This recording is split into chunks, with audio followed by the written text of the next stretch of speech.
At this time, in honor of our flag and our country and in recognition of those who serve and protect it, we ask that everyone please rise. Move on and turn your attention to the Stars and Stripes for the playing of our national anthem. Performed today by the Maverick Machine Athletic Band.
MSU is going to receive the football to start the game this afternoon as the number one ranked team in the nation takes on the 20th ranked team, CSU Pueblo, this afternoon. The Thunderwolves ride in 9-2. They are 9-1 out of the RMAC, the Rocky Mountain Athletic Conference. Meanwhile, the number one team, NSIC champs, 11-0, 7-0 in the south side of play in the NSIC. John, we see the purple and gold in their gold tops and bottoms this afternoon. Looking pretty good out there on a 35-degree day with winds out of the northwest. They're going to take the win here in this first quarter, it looks like, for CSU Pueblo. Well, Pueblo won the toss and deferred, so they will have the wind at their back to kick off, obviously out of the end zone. Yep. With that wind, if you saw the flag people today, the honor guard, the gal could hardly hold that American flag up to rebalance herself, so it's certainly going to play in, but Mavericks, I really think with Dunn in the lineup, it's going to make a big difference going against that wind. Well, they're going to go against a pretty good opponent. The Thunderwolves, they are 17-6 versus ranked opponents since 2011, so they know how to play up against those top folks. Well, they do, and they won a national championship, as we know they beat us. So, yeah, they certainly are a solid program and have solid players. We talked about a couple guys in the NFL. Pueblo has their reputation for sending a few guys to the NFL. So it is a quality program, but again, I like having a home field advantage. We are at the Blake, and it's not 70 like it was in Colorado. Mitchell Carter to kick off for the Thunderwolves to the white tops and bottoms, red numbers, and we are underway at the Blake. Back to return for MSU. Niles Williams fields it at the goal line up to the 20, now runs into a herd of defenders, tries to roll out of it, finally brought down, tackled by Jamal Sears for CSU Pueblo, and here comes the Maverick offense, led of course by Ryan Swifty, second team all-conference with over 1,550 passing yards, 21 touchdowns, and the big key, just 3 interceptions going against a team that's made 21 interceptions on the season. And that's real key, especially on a windy day. Sometimes that ball will sail on you, and when it does, it's usually a defensive check. So certainly have to be aware of that. I think they're going to be very cautious against the wind. Good to see number 23 back there by himself, the lone set. He's got 2 wide receivers out there. Schlichty underneath center. He'll hand off to Gunn. The 1,000-yard rusher will take it on first down. He's going to pick and choose his way on the right guard. Will ride Sam Schrout, who is back out there this afternoon after missing last week, and it's a beautiful run by Nate Gunn. As Nate Gunn, averaging just about 7 yards per carry, he picks up about 6 on first down. Well, he already broke a tackle and gained yards, like I talked about. Quinn Vandelkoppel had a shot at him for about a 1-yard gain. He breaks that tackle and turns it into 6. Underneath center again with the 2 tight end set. Blake Marino back out there today as well at tight end. Trevor Disson on the right side of that line. He'll hand off again to Gunn. Breaks 3 tackles. Finally brought down as he gets across the 35-yard line. Up to the 36-yard. It's a first down. Move the chains going off right guard. They know their strong suit. And right there, that was it. Really up to make the stop. Darius Williams, one of the big playmakers at corner. I tell you what, it's early, but Nate Gunn looks like he's 100% out there right now. That's a good sign for the Mavericks. First and 10 at the 35. Ball resting on the right hash mark. Driving into the wind on this opening drive. Ty Dennis comes to the near side. Shane Zylstra to the far side. He'll set back, put Zylstra in motion. He'll come near side. They'll hand off to Gunn again. First and 10 at the 36. He'll go off right guard up to the 40-yard line. And finally brought down. CSU Pueblo fans will cheer on the far side of the field as Nate Gunn will get up off the ground. As we'll see Justin Arnold check back in for the offense. But not too shabby of a game to bring up second down and about 6 yards to go. Well, Josh Croy on the tackle there, defensive lineman, but he also lost his helmet. Has to, by rule, has to leave the field. He was a first-team RMAC player this year, Josh Croy, as he had 47 tackles, 3 sacks. Last week picked up the half sack against Chadron State. 3 tight ends. 3 wideouts to the near side. Here comes Schlichty. He'll roll out. Blocking his Nate Gunn. Schlichty will bring it down. He'll run himself across midfield and tackle at the 45-yard line. As the Mavericks march down into Thunderwolves territory. Beautiful play there, John. A pickup of right around 14 yards there for Schlichty. You called it a beautiful block by Nate Gunn, and that's one of the things about this Mavericks team. We talk about linemen blocking and opening holes, but they're special team people like their wide receivers and running backs also block every single play. Purple and gold on the march now into the red and blue territory as they'll hand off as Justin Terramina in there for his first carry. Justin Terramina up to make the stop is the nose guard. Nose guard out of Aurora, Colorado. He'll stop Justin Terramina in the backfield for loss of 1. Now there's nothing Justin Terramina could have done. He looked like he was unblocked, just breaking up the middle and broke that play up. Ball resting on the left hash mark at the 46-yard line now. Second down and 11 for the Maverick offense. Opening drive, 12:21 to go here in the first quarter of play. Still scoreless on the opening drive. Niles Williams comes in motion. Fakes that handoff. He runs a lot of jet sweeps out of that formation. Nate Gunn gets a handoff. He'll get up to the 40-yard line. It's a gain of 6 yards for Nate Gunn. Got right there. They wanted to go off of left tackle. He's got to found that little bit of a seam. Really good running backs. They not only run the ball well, they have great vision, and Nate Gunn's one of those. They're right there. The hole is not there, but he bounces back to the right, and there's an opening and picks up positive yardage. Nate Gunn will go back again. 3 wide receivers split out far side. Niles Williams will stand in the slot. Zylstra, Dennis, far side of the field. Here comes Niles Williams. And they run that same formation. He slips for a second, hand off to Nate Gunn. Blocking is there for a second, then collapses. Good job by the defensive line. They brought it down, and they kind of forced it back in. Then Josh Croy who forced Gunn back inside. Again, Gunn's going to be about a yard short. A nice gain on 3rd down and 5. It'll bring up 4th down and 1. Well, here's that 4th down call to a doctor talked about. You're punting into the wind. You're not going to gain much with the punt. Let's let our offense out here, see if we can move the chains. 55% conversion rate on 4th down this year for MSU's offense. Zylstra stands near side. Looks like one-on-one coverage from the defense. Hand off to Gunn. He has a 1st down. He'll plow ahead across the 35 and down to the 31-yard line. How about those big hogs up front, making some room for Nate Gunn? Well, the 2 guards crossed. Sam Shrewd came off to the left instead of the right. Just blew his man out of there. A big hole for Gunn and moved those chains. Up to the 32-yard line. Ball resting on the left hash mark. And right to left on your radio dial, go to purple and gold. Hand off to Gunn again. He'll pick and choose his way. He'll just hammer right to the back of his tight end, Trevor Nissen, as he gets across the 30 down to about the 28-yard line. Another solid game call, a gain of about 4 yards on 1st down, 2nd and 6. Well, the reason Gunn had so many yards is, again, he has 10 men blocking. This time, a tight end leads him up the hole.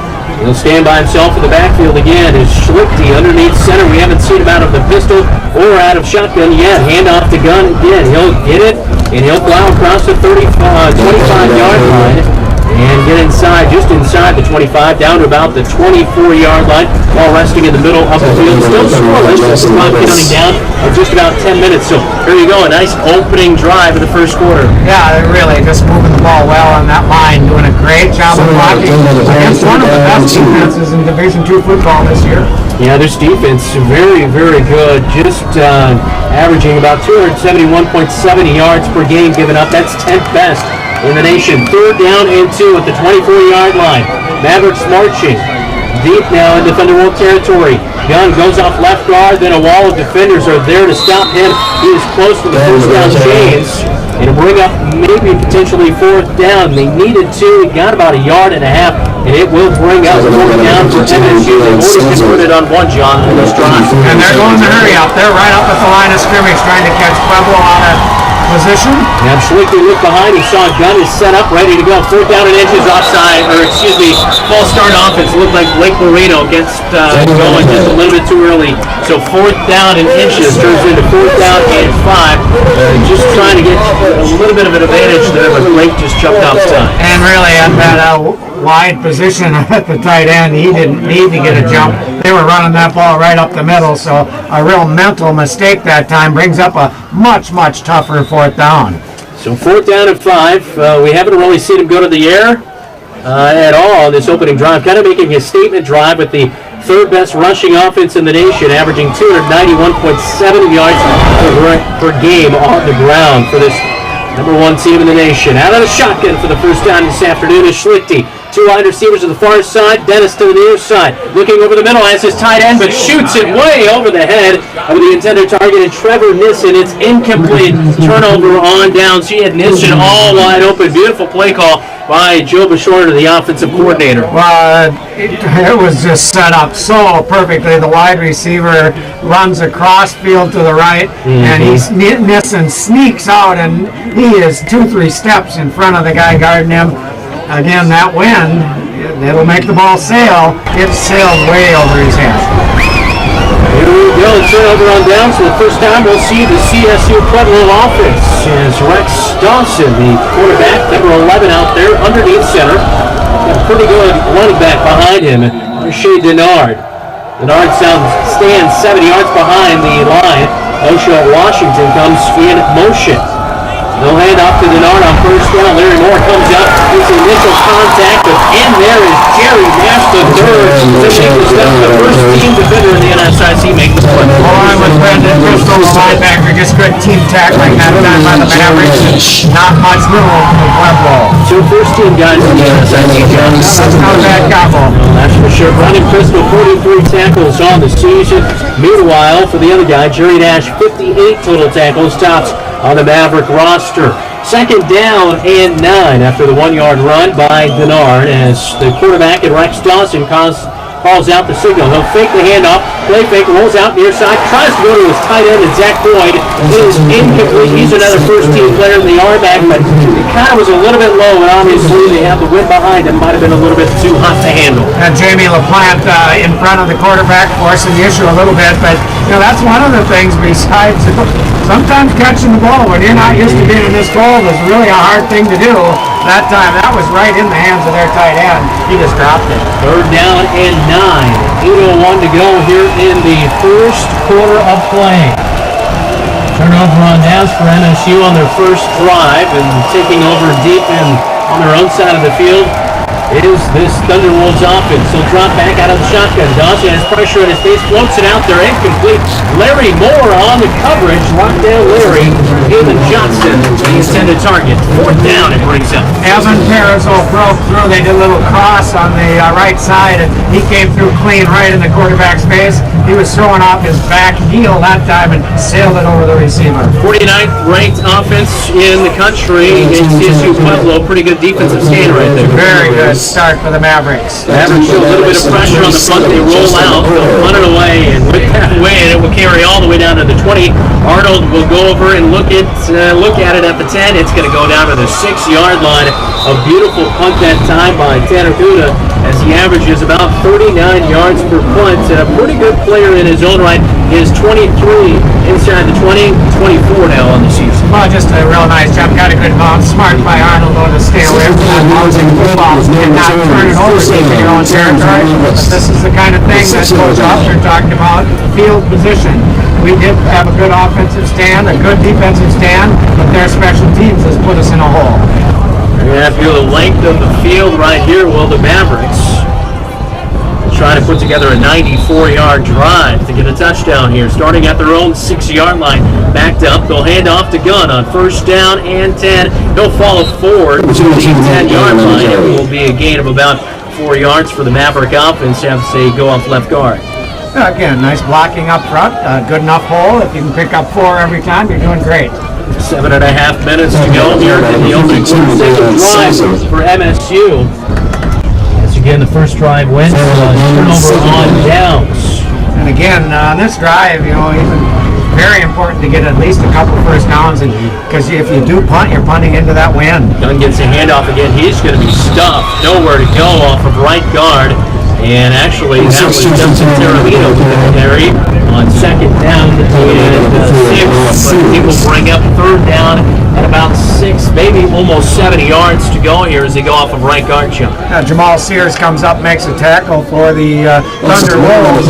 But again, you run. They're going to put a lot of people in the box, and it's going to be tough sledding down deep in your own territory. Scoreless game, 6:40 to go in the first quarter. Great to have you tuned in. He's John Harrington. I'm Brandon Lewis. Logan Kringle, our producer, back in the fan studios this afternoon. Shotgun formation, Slickty looking to pass over the middle of the field. It's caught up at the 11-yard line, but it's going to be well short of the first down. Ty Dennis makes the reception, and it will get a few yards and a little bit more room for the punter in Casey Bednarski. They do spot it a little bit up the further end, 14-yard line, with the progression right there on the catch. Bednarski standing on the goal line. Back to return. The Thunderwolves, Kevin Riverich, and Riverich will watch it hit at about the 40, initially at the 35, and bounces across the 42-yard line. And a flag is way back there. Casey Bednarski did get hit on the punt, it looks like, so potentially this is going to be a first down for MSU. Running into the punter, which is not the big major penalty, but they only needed a couple of yards to move that change, so that's a big break because they would have been at their Maverick 42-yard line with the football. Now, instead, the Maverick offense back on the field. Something similar happened last week when MSU was at Sioux Falls. You had special teams blunder and gave them a first down, and then they marched down and get a field goal, so that was big at the time. So hopefully this can result in points for MSU. Yeah, Sioux Falls took advantage of 12 men on the field for a first down, chewed 8 minutes off the clock, and put 3 on the board. Looked like game, set, match. They'll be under center here on this first down play now after they pick up the first down. Gunn gets the handoff. He's up to the 20-yard line, and he'll be pushed back whole host of Thunderbolts to help make the tackle, but the front seven, I guess you could kind of say a little bit, they play really 4 linebackers and then 3 down linemen, but their outside linebackers kind of play close to the edge right there, but Gunn was only able to get 1. Yeah, they're putting 8 in the box right now against Gunn, and you look for Schlichty to put that ball up maybe even earlier in a series instead of waiting until 3rd down. 2nd down and 9 for the Mavericks. Ball the left hash mark. A drive being put together here by the Mavericks thanks to a running into the kicker for MSU. Gunn across the 20-yard line as he plows ahead for a gain of about 1.5 yards, almost a 2-yard gain, bringing up a long 3rd down situation. 3rd down and about 7 yards for MSU with 5 minutes to go in the opening quarter in a scoreless game. Well, that Pueblo defensive 7 up front has really tightened up the ship a little bit defensively and not giving much running room for Gunn. Just 5 yards of passing for MSU this afternoon, and meanwhile 61 yards on the ground. Shotgun formation, trips to the far side of the field for MSU. Schlichty will roll out to that side as Gunn misses on a tackle, or excuse me, on a block, but passing deep down the near far side of the field, it's floated out of bounds. Schlichty maybe just getting rid of that one. Do not try to force anything, but that one hung up in the wind and floated into the CSU Pueblo bench on 3rd down and 7. It's incomplete, bringing up 4th down and 7, but potentially here not going to give it back to CSU Pueblo with such great field position. Hopefully I can get a little better punt off, but he did throw that up. I think the wind kind of blew it out of bounds, but he did have Zylstra and Dennis over there, threw it up thinking the big boys could go get it. They have been able to do that this year as Casey Benarski punts into the wind. A good-looking punt hits at the 35-yard line and finally brought in at the 34. And boy, John, it doesn't seem like the wind is that hard blowing out of the northwest, but right there you see that punt just hangs up in the air and gets pushed back. Well, one of the problems with Casey Benarski is he punts very high, and that one got up in the gale winds and it just stopped. It just went nowhere once it got to its height, and they actually have better field position than they would have. All resting at the 34-yard line. 1st and 10 for CSU Pueblo as they have the wind behind them. 4:19 to go in the first quarter. Man in motion. That's Josh Schmidt, the wide receiver. They'll look to pass. Smith will catch it at the 30. He'll try to get up to the 25-yard line. Diving out of bounds. He'll be marked out of bounds at the 26-yard line. So it's going to be a nice gain on 1st down. Pickup of about 7 yards as they go through the air to the man who was in motion, Josh Smith. Yeah, he just snuck out to the flats and led perfectly. Nice 1st down play. CSU Pueblo will break the huddle on the left hash mark. 4 minutes to go in the opening quarter of action here. Austin Michi will be in the backfield now. Dawson puts a man in motion. He'll go left to right now. Hand off to Michi. Michi will try to run off right guard. And boy, Evan Parasil says, no way, you're not going anywhere. It's going to be a loss of maybe about a half yard on 2nd down and 3. It'll bring up 3rd down and 3 for the Thunderwolves. Well, great job by the defensive line. Parasil gets the tackle, but Zach Dodge stood his man up. There was nothing there for the running back, and Parasil made sure he didn't go any farther. 3.5 minutes to go here at Blakesley Stadium. Great to have you tuned in this afternoon to Maverick football. 3rd down and 4 at the 26-yard line on the right hash mark. Red and blue and white Thunderwolves. A good field position here. Defense trying to get after him. Here comes Zach Dodge. Gets in the face of the quarterback in Rex Dawson, who has to float it out of bounds. It's incomplete. 4th down and 4 at the 26-yard line. It brings up. We'll see if the Thunderwolves will go for the field goal. And here comes the special teams unit. Well, great job by Zach Dodge. He just shredded his guy instantly, chased the quarterback 20 yards back in the offensive backfield and forced him to throw it away.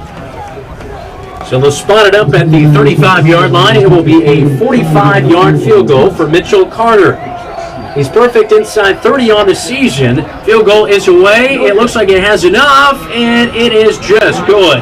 It sneaks over the crossbar, and it is good. The 45-yard field goal will put CSU Pueblo up first, 3-0 with 3:01 to go in the first quarter. You're listening to Maverick Football on the Fan Mankato.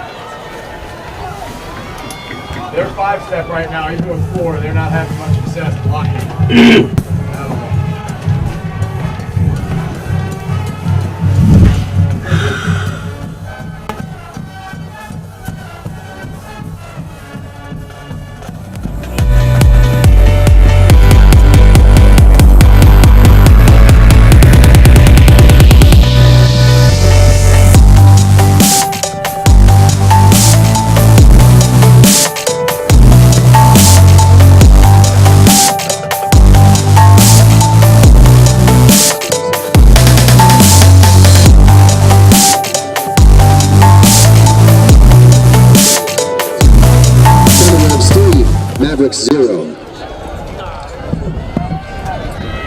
CSU Pueblo, great field position. Well, you know, you don't want to go behind 3-0 ever, but that's a moral victory. Yeah, no kidding. They had great field position. You hold them to 3. Connor kicks off. Niles Williams back to return. He'll stand at the goal line at the 1 and back up inside the end zone. He'll field it there, and it will drop down. He'll catch it and take a knee. And so MSU will start at the 25-yard line with 3:01 to go in the opening quarter of play. J.D. Akawa will come out for this drive. I say you run 3 plays or 4 plays, you pick up a first down, and you try to play to get to the second quarter and have that wind at your back. Yes, definitely the wind is a factor so far in this game. It's the reason they have 3 points. It gave them a great punt to bury our team, and then our punt gave them field position. So it certainly does matter. It's nice when you have 2 quarterbacks who basically are all conference. One second team, the other honorable mention. That doesn't happen very often. Well, John, it's a little bit warmer today than they anticipated, maybe about 35, but it's 39 right now, but winds out of the north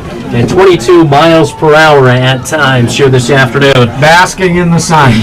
J.D. Akawa will go out of the shotgun. Design quarterback keeper off of right guard. He'll fall forward for a gain of about 2 yards. That's one thing J.D. can do real well. He can run it. 251 on the ground this year with 3 touchdowns against Concordia St. Paul this year. He had a big 69-yard touchdown run in that one. And he was also noted as honorable mention in the NSIC. A very good backup quarterback here for MSU this year. Absolutely, you know, and Schlichting can run too, as he did earlier. Got a 13-yard, but he runs when he needs to.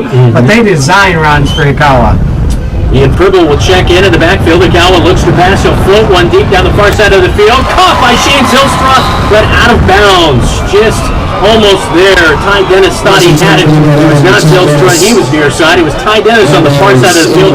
That was close, and I think John again, that went out of the northwest, pushing it towards the east. And that ball, I think if it holds up there, I think he's going to come down and bounce. Yeah, it did. It floated just a little bit too far to the outside, and therefore Ty Dennis not able to stay in. Break the huddle, shotgun formation. Justin Taramina now stands to the left of J.D. Akawa. 3rd down and 8 at the 27-yard line. Ball resting on the right hash mark. The delayed option play, it's fumbled. J.D. lost it. He'll get back on it inside the 15, back to the 14. And the defense just pursued too well right there. And shooting in was Kyle Rosenbrock, the linebacker. They get back on it, though, does MSU, so they will recover it. But it's going to bring up 4th down and forever. Most likely will set up great field position for CSU Pueblo with the final 2:02 to go here in the opening quarter of play. But a little bit of a blunder right there as it was a delayed handoff right there. J.D. trying to get it to Justin Taramina. Well, the defense broke up the play, and you have to be smarter. The play was not there. You need to tuck it in and just run. He didn't do that and ended up costing his team a lot of yards. This wind is huge. We'll try to see if this time Casey Bednarski can get off a low-line drive. It's a little bit more lower this time. Hangs up, gets it to the 45-yard line. Fair catch called for at the 46-yard line. A late flag is going to be called as running into the punt return man at the last second. It was Keyshawn Davis. Boy, I tell you what, I think he was getting blocked into him, John. Well, they're going to wave it off because he didn't fair catch until the last second, and there was no way the defender had time. They will wave this off. I would hope so.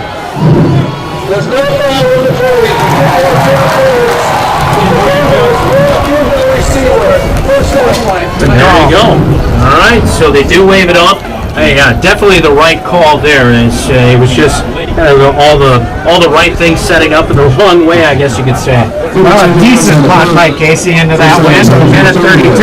Defense needs to come up big right here. CSU Pueblo leading 3-0 here in the opening quarter of play. All resting nearly in the middle of the field for CSU. 2 wide receiver set. Tight end is in there for the Thunderwolves on this drive. Dawson will hand off to Denard on 1st down. Dawson will get up to, Denard will get up to the 45-yard line. It'll be a gain of about a yard right there for CSU Pueblo as they try to run. But boy, the defensive line having a heyday right here. They're doing a nice job against that front line for CSU Pueblo. Great job again. Zach Dodge, he just stands his man up and just pushes him back into the running back, playing solid at that nose tackle position. Well, CSU Pueblo got the ball in very good field position on their last drive, converted it into a 45-yard field goal, Here they have great field position. Again, they're at the 45-yard line. Bring the tight end, Zach Boyd, in motion.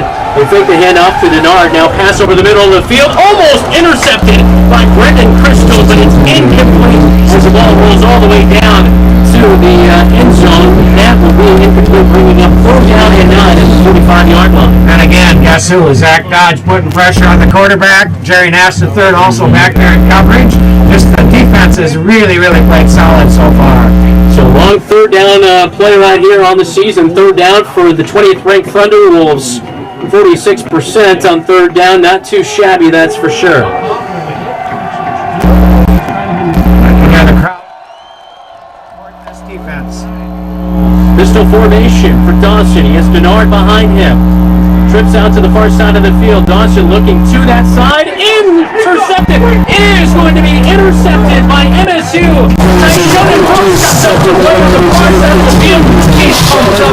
MSU will get the ball back after Dawson throws his interception of the season. That was just timed perfectly. Dove in. Just got it right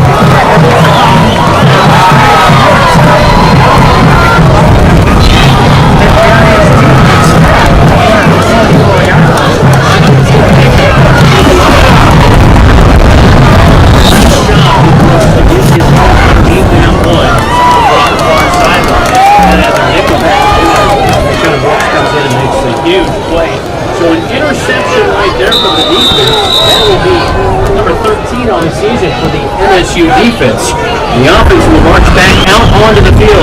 Justin Tiramita now in the backfield. 2 wide receivers far side. Arnold near side. He comes in motion. It's a double reverse. Here they go. Niles Williams gets the football, trying to pursue to the outside of the outside of the numbers, but he is pushed back. It's going to be back to about the line of scrimmage. Will MSU nothing really doing right there. Flags flying in the lane here, John. Well, there was some holding downfield, I believe, on the Mavericks, but that play looked like it was set up pretty well, but the Thunder Wolves reacted extremely well to stop that play. Yeah, they did. Emery Taylor, the corner, was one of the guys in there to help make that stop. This was a very, very good defense by the Thunder Wolves, who pursue very well. Officials still talking it over. Chop block. I'm sorry, man. I think a chop block. I think he signaled on the Mavericks. So, but they stopped him for no gain. They may turn this down. That looked like it was going to be a foul. Illinois, number 6, offense, 15 yards from the previous spot, first down. All right, so we're going to back him up on that, like you mentioned, that chop block play. MSU with 50 yards of rushing here this afternoon. Ground game has looked pretty well. It's been really tough. We found out this afternoon it's going to be impossible when you're driving in the north almost to pass the ball. You're going to have those short intermediate routes and quick fires with the low ball. And those are easy to defend. That's the problem. Yeah. Much easier to defend. But now it's big. Well, the clock is running. I thought that Pueblo would call timeout and force the Mavericks to punt against this wind if they could. 1st and 25 at the 29-yard line. MSU will hand off inside. Here's Schlichting, kind of play fake down and make the pass to the near side. And Scunn gets the handoff. He'll go straight up the middle, and it will be a gain of about 2 yards. The clock continues to run. That will do it for the first quarter. It comes to an end as CSU Pueblo has the lead 3-0 after 1 quarter of play at Bridgely Stadium. MSU will have the win behind him when we come back. You're listening to Maverick Football on the Fan Mankato.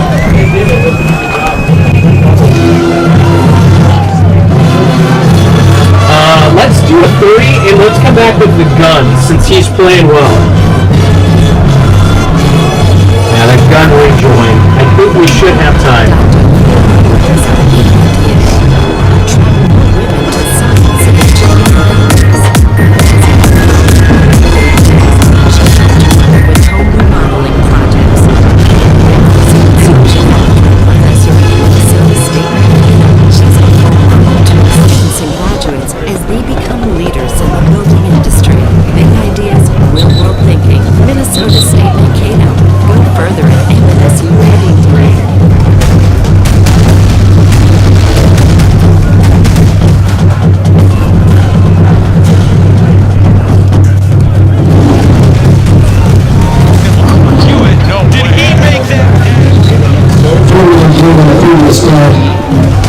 Start the second quarter, 7 down, 2-1.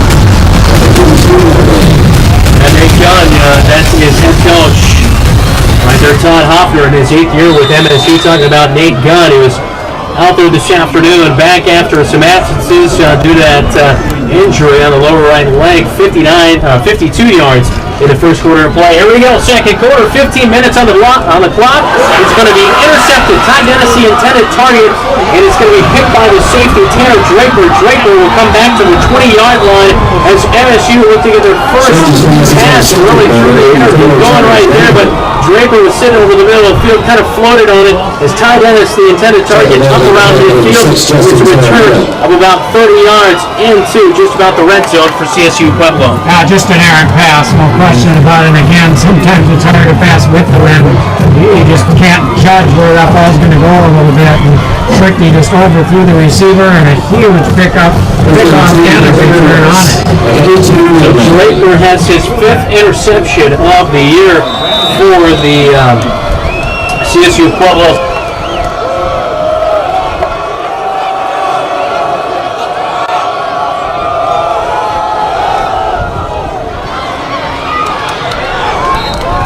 Pass complete to O'Shea Washington. Talking on the play by the Mavericks, number 3, Corey Brent.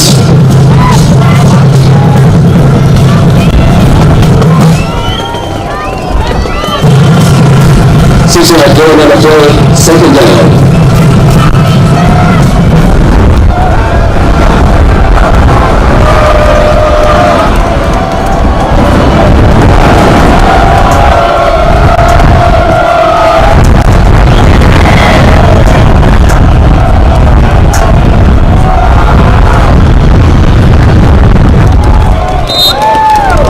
Austin Lucci, the ball carrier. Taken by the play by the Maddox, number 41, Brandon Christo.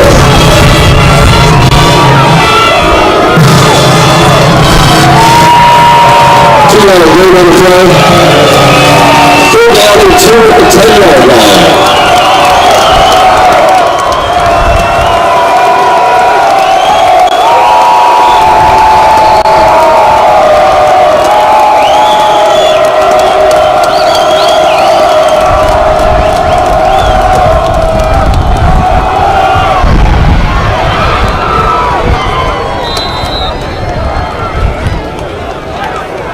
Austin Leachy, the ball carrier. Taken on the play by number 9, Michael Comey.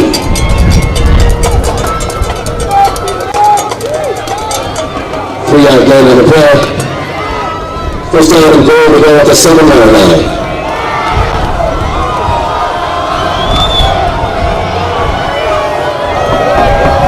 About 3 yards, so it will get him in. First and goal at the 7-yard mark. With the tight end, Zach Boyd on the right side of the line now. Hand off to Michi again. He'll fight through the right guard. Touchdown. 7-yard run for CSU Pueblo. 9-0 to go in the second quarter of play at MSU at Blakesley Stadium. A real nice hole on that right side, off tackle, and it just goes in untouched. I'll tell you what, that was a big, kind of open late, but it was there in time for Michi, and they opened it up, and boy, that was a beautiful run. Mitchell Carter on for the PAT, 54-55 coming into the game, and he'll put the PAT out for good. And it's now 10-0. CSU Pueblo has a lead on the road here at Blakesley Stadium. We'll have the kickoff when we come back. You're listening to Maverick Football on the Fan Mankato.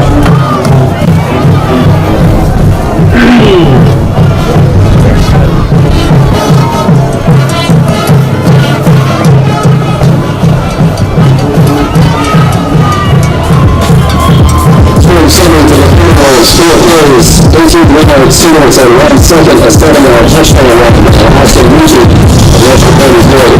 CSU Pueblo 10, Minnesota State 0.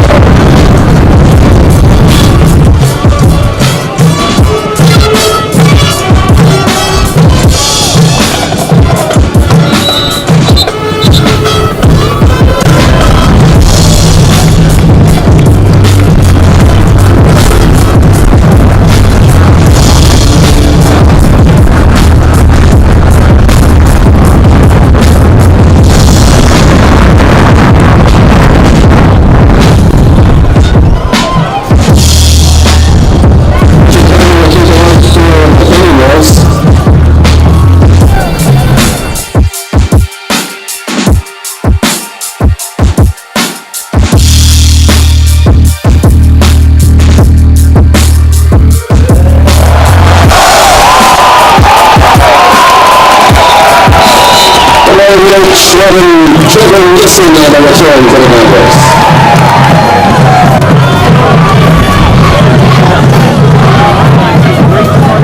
So the number 29, Richard Carter. Number 43, Trevor Fuller.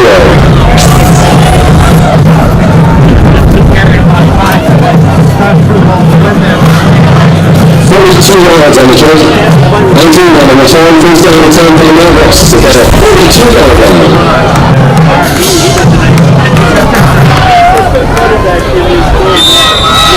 Will come back down. Of course, the newcomer of the year in the NSIC with over 1,000 yards of rushing, over 50 yards of passing this afternoon.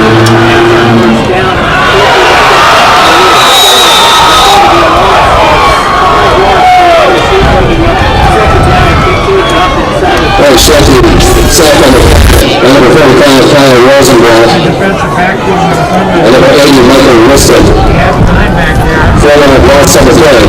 Second down.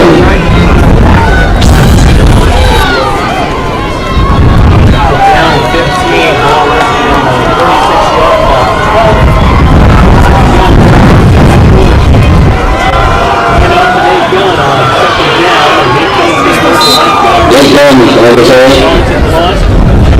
Talking about number 45, Kyle Rosenblatt.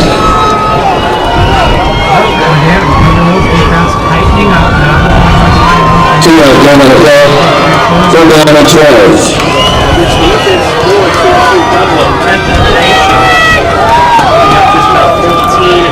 Just over 15 points per game. The team at 11, MSU. 11.5 minutes to go.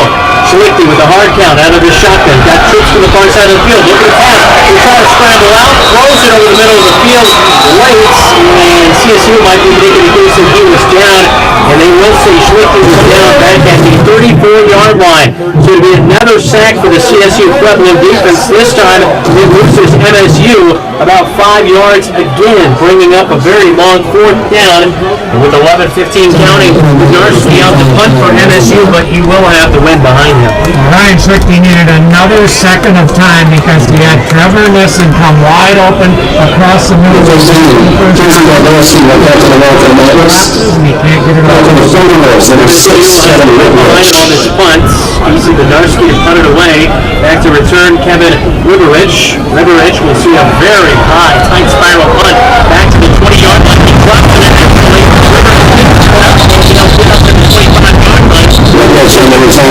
Officially pulled it at the 18-yard line. That is where CSU Pueblo will have it on the right hand part. I'm right to left on your radio dial on this next round. That's the worst position that Buffalo's had all day, so let's see if this guy can continue to play solid. Yeah, he's up 26 yards. Yeah, that's the thing is this offense for CSU Pueblo. Watching a little bit of the film this week, they struggled at times, but boy, I can tell you what, if you give anyone the right field position, set it up where they're going to convert it into some points, and that is exactly what the Thunderwolves have done this afternoon. 2 wide receivers to the near side. Here comes this jet sweep to the near side to Josh Smith. Smith trying to get outside the numbers. He does, and he'll be ridden out of bounds. He sneaks out at about the 18, 19-yard line right there. So we got back to about the line of scrimmage, and that is about it, bringing up a long second down and 10 situation here for the Thunderwolves. Well, it didn't look like it was going to turn into much, but he obviously has some great speed to get to the outside and get it at least back to something that instead of a 5-yard loss. CSU Pueblo, 12 yards of rushing this afternoon, just 13 yards through the air. Pistol formation. We'll see the backup quarterback in. Brandon Edwards on this drive. He fakes the handoff. Will pass out far side of the field. It's caught up at the 20-yard line. Tackles Shona Brooks right away. The pass was caught by Ocean Washington. Washington picked up maybe about 2 yards up to the 21-yard line, but along 4th down and 8. Here is Brandon Edwards now in their quarterback. But again, it's easier to play defense when you know they didn't throw the ball long, and Shona Brooks right there defensively. We're down at 7. Ball at the 22 on the right hash mark. Defense looks to lock down here as the fans of Blakeslee get on their feet for this 3rd down play with 9:40 and counting here in the second quarter. CSU Pueblo with a 10-0 lead over MSU. Defense showing blitz. And out of the pistol formation, Denard stands behind his quarterback. Defense gets in, pass over the middle of the field. It's caught up at the 25-yard line, but it will be short of a first down on 3rd down and 7. They'll pick up about 3, maybe about 4 yards. But it will bring up 4th down. Larry Moore on the tackle, a good open field tackle, but again, Zach Dodge and Brandon Driscoll right in the face of the quarterback, forcing them to throw it sooner than they want to. Tight end Zach Boyd. 26-yard line.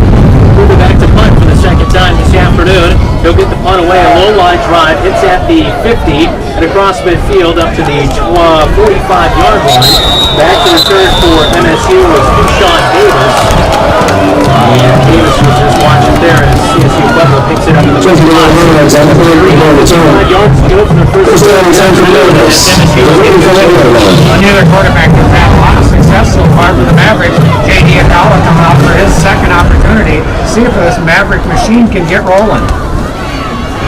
J.D. Akala back out there. Nate Gunn stays in the backfield. Silstra near side, far side. Split out is Ty Dennis. 2 tight end set. Blake Marino, almost a false start right there for MSU. Nate Gunn gets a handoff. He's up to near midfield at the 4 yards for MSU as they dog this afternoon. Purple numbers out. Again, this offensive line needs to take control of this game. Running backs and quarterbacks some time back there. Just about 8:20 to go in the second quarter. MSU trailing 10-0 at home this afternoon. The first round of the Division II playoffs. Marino, Nissen switch to the left side of the offensive line. McDowell fakes the handoff. Look at the pass. Now we'll pass to the far side of the field. Zylstra open for a second, and he tried to bypass the defender. What a great play by Jamal Sears, the safety. He was in there to help bring it up. Zylstra not able to bring in a reception. Zylstra made a nice move right into that football, but again, just better defense by Sears. Got a hand in there, did not allow Zylstra to pull that in. So it will bring up 3rd down and 6 at the 49-yard line. This is just a yard away from midfield here. 2 wide receivers far side. Williams. Zylstra far side of the field. Dennis split out to the near side. McCallum brings it in. Lost the snap for a second. Passing out to the near side. Ty Dennis in place. A little bit of a 10-yard hitch route right there at the 40-yard line. The ball shows out of bounds, John, bringing up 4th down. Well, timing with the quarterbacks and receivers just not there today right now for the Mavericks. And Here's the last one for the Mavericks at the 30 minutes, number 6, Kevin Woodbridge. 4th down and 6. As Benarski's out to punt with 7:59 to go before halftime. Good clean snap. High punt goes off the side of his foot and into the crowd about 13 rows up. And that was not the best one of his career, that's for sure, here at MSU. Official will come to the 40-yard line, still marching at the 42-yard line is where CSU Pueblo will have it on their own side of the field. Great field position between the name of the game for this offense all afternoon for the Thunderwolves. Well, Casey Benarski has been a huge part of this Maverick team all year long. Obviously, the special teams player of the year in the conference. But very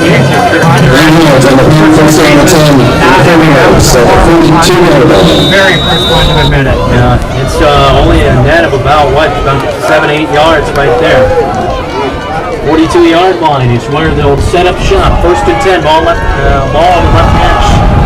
Get off to Denard. Larry Moore comes up, tries to help make the stop. Offensive line time to call in left hash. Shove there. Roberts got shoved a little bit. I'm sure these two teams know each other a little bit from 2014, but not a ton of guys returning from that. No, but when it means as much as it means, loser go home, tempers get a little bit tighter. 2nd and 5 after the 5-yard Denard run. 7-17 and counting second quarter. Defense showing a little bit of blitz. Larry Moore up on the line of scrimmage. pass out far side of the field, wide receiver screen. It's caught by the wide receiver in Washington. That's the number 7, O'Shea Washington. And out of bounds before the first down first down Right, the 49-yard line. So it'll be about 3 yards short of the first down. Fourth down. It's a nice short pass, easy to complete. They've done a nice job with it. They're trying to come through with a big play here on third down. There's 7 minutes to go. MSU trailing 2.5 to the second quarter.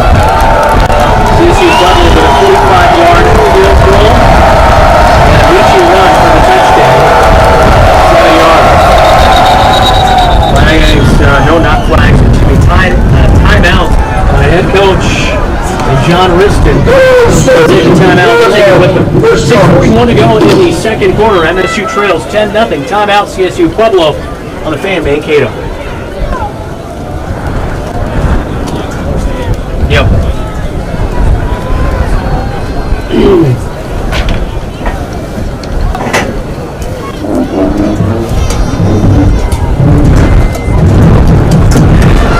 feel like that wind's stronger than this. Oh yeah. Look at that. That's gust. Oh, now it's seeing gust to 30.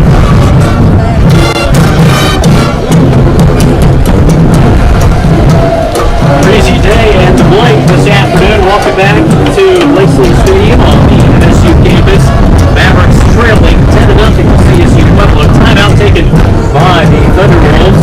Third down and 3 at their own 49-yard line. Driving into this 30-mile-an-hour wind out of the northwest here this afternoon. Defense looks to stand tall. Mavericks fans getting on their feet. Bring a man in motion from right to left. It is Rich. Now looking to pass through the air. Larry Moore breaks the mix. Sure thing complete. David Smith, team number 81, and Adam Johnson. Will bring up 4th down and 3. Incomplete. They're going to take over number 3. He was right there trying to pick the position. We're going to make sure that was not complete. You're right.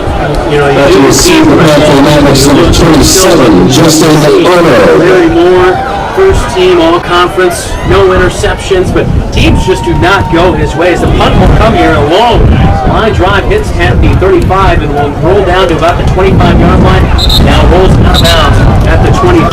Boy, I tell you what, their kicker and Tanner, the punter, he's got this kind of thing figured out here. Those low line drives, and just let him hit, kind of pitching that thing up there using your wedge. No, you're not going to get your big booming pop certainly or any kind of hang time, but it's really worked effectively, and against this wind, that's something you really need to do. Emily TC, MSU women's basketball coach, will join me in and she'll be the guest. Out of bounds at the 22, first down and 10 for the I think Mavericks. she will. Making a trip out to Hawaii. 6:27 to go in the second quarter. Schlichty back out there, hands off to Nate Gunn. He'll go off right guard, has a seam across the 25, and just short of the 30 yards. Nate Gunn will pick and choose his way up there as the defense will drive him back. Talking about number 84, Tyler Drucker, and number 45, Claire Rosenberg. First and 10. Second down. About 5 after a 5-yard gain off right guard. Clock will wind now, 6:14 and counting in the second quarter. I think this is a huge drive that the Mavericks really need to put something on the board. Schlichty looks to pass near side. Here he goes. 40-yard line. Hookup of 12 yards. That will move the chains. And actually, really good coverage again by Emery Taylor. He was right there. The line grabs the needle right on the spot it needs to be. Gives him the first down. Emery Taylor, 6 interceptions, 2 returns, 4 touchdowns. Nate Gunn handoff at first down and 10. He'll get up to the 43-yard line. Gain of 3, second down and 7 with 5:45 to go this afternoon. Brendan Payer, the linebacker, trying to split that gap and made a nice tackle on Gunn. Keep barking out the signals and the play call here. 2 wide receivers, far side of the field. Justin Arnold as well as Shane Zylstra. Ennis to the near side. Schlichty looking to pass. He'll step up and run for it. Across the 45 and up towards the and Sheffield on the count for the Niners. The first down. I don't know about the finger was over 45 yards ago. Run 6 yards for Ryan Schlichty. The offensive line will hurry up and get a play call here and try to get this thing across the field. Absolutely, and again, right, right times to run, and this was one of them. Hand off to Nate Gunn. They try to pull and topple him. He kind of fell down, and obviously that thing the left guard was trying to pull right there and open up a gap for it. Nate Gunn, but he'll get back to about the line of scrimmage, maybe lose about a half yard, setting up fourth down. Lose the yard, but the offense is going to stay out there, and he'll try to get this thing with 4:37. Get to the 50 for his first down. Gunn in the backfield. Schlichty will hand off the run off left guard. Picks and chooses. He's across the 50. First down. Down to the 40-yard line. It's a game of 4. Again, good blocking up front, but Gunn got hit right about the line of scrimmage. He just does not go down. He's bound and determined to move those chains. He does. They are in. First time this afternoon. Trailing 10-0. Gunn checks out. Teramita back there in the backfield. A nearly 1,000-yard rusher on the season. 976 yards of rushing, 11 touchdowns. He'll stand in the backfield by himself. Fake the handoff. Schlichty comes out near side. Passes to Nissen. Got it to the 45. Across the 40. And now to the first down. That is a first down. It is a signal. Really nice job by Nissen. It was an out there. Nobody there defensively. Headed north and south. Got those chains. Under 4 minutes to go before halftime. MSU trying to go on the scoreboard for the first time this afternoon. A handoff to Teramita off of right guard. Fights for a few arm tackles. For a little bit of a ride across the 35 and down to the 33-yard line. Teramita gives Gunn a nice little break there. Want a passing play that he carries and now Gunn back to the lineup. 5-yard pick up there. Second down at 5. Gunn back in, like you mentioned. John Hayes across the 30 down to the 29-yard line. As MSU on the right hash mark here, just about the yard side of the first down. This team in the quick hurry-up offense, they seem to play better at doing that. I would agree. We saw them do that late last week against Sioux Falls, and that's when they put some things together. Hand off to Gunn on 3rd down and 1. He'll have the first down across the 27-yard line. And again, that offensive line getting a surge just enough so Gunn can move the chains. One of the best in the nation. 93% conversion rate once they get it into the red zone, meaning they put up a lot of points. 11th in the nation, that red zone percentage down there really tough to stop when they get inside the 20s. And they're going to have Timeout CSU Pueblo. 2:52 to go before halftime. MSU on a drive here to try and get into the end zone for the first afternoon. Trailing 10-0 right here at home at the Blake in the first round of the playoffs in Division II. We're back after this on the Fan.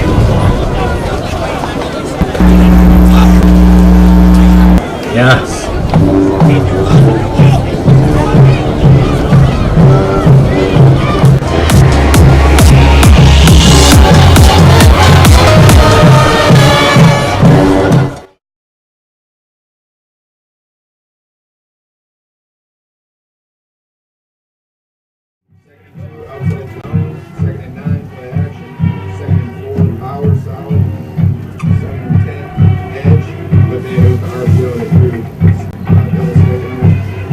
MSU trying to put a drive together to go to get back within 3 here on this one as they started this drive with 6:27 to go in the second quarter. Really about 3:35 taken off the clock as they're trying to move down the field. 1st and 10 at the 27-yard line. CSU Pueblo just took a timeout as 2:52 again on the clock right here, but a big key drive here before halftime. It is obviously a defensive adjustment they're trying to make to stop this Maverick machine.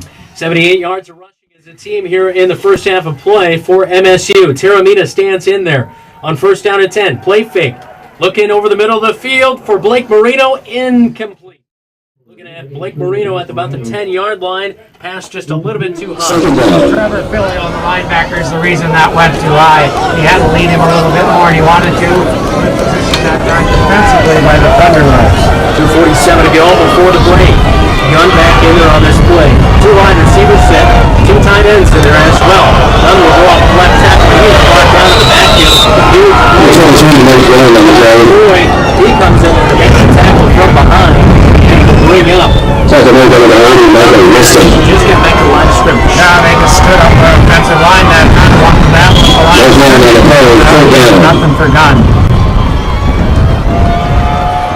2:20 in counting for MSU. Third down and 10. With the 27 of the Red Thunderwolves. Schlichty out of the shotgun. Two wide receivers near side. For Ty Dennis, out of bounds, incomplete. And Schlichty was hit late. He was hit by the defender and Brandon Taylor. And the linebacker is going to pick up a first down most likely for the opposing team of the Mavericks. Oh yeah, a late hit on Schlichty. It's going to be roughing the passer. It was interesting. He throws the flag up. The wind blew it. Landed on Hunter Topple's helmet and stayed there. The official had to come and get it back.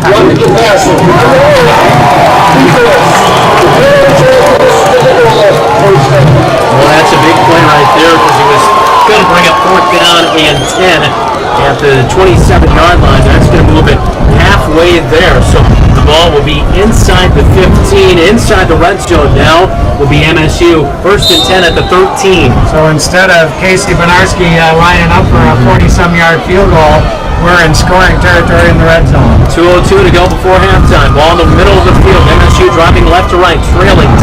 Big Gun gets the handoff outside right tackle. Gets it out. 3 yards. I saw the seam as well, but boy, I tell you what, this defense for CSU Pueblo just shut down anything really well. Well, we talked about guys playing on Sunday. Brandon Prayer, the linebacker, 6'4", 250. He's one of those guys who might do that.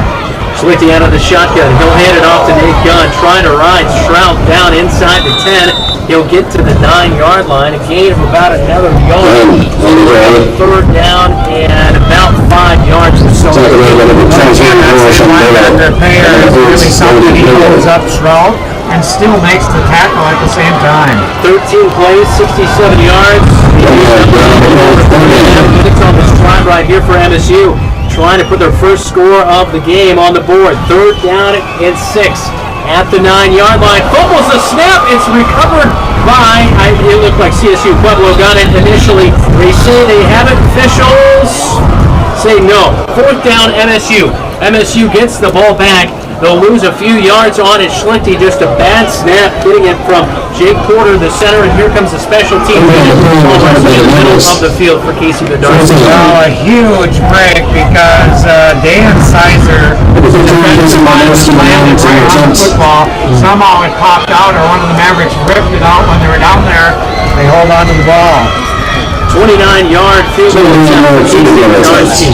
The holder is Justin Arnold. Timeout called, I believe, potentially by CSU Pueblo. They'll take their third and final timeout of the first half.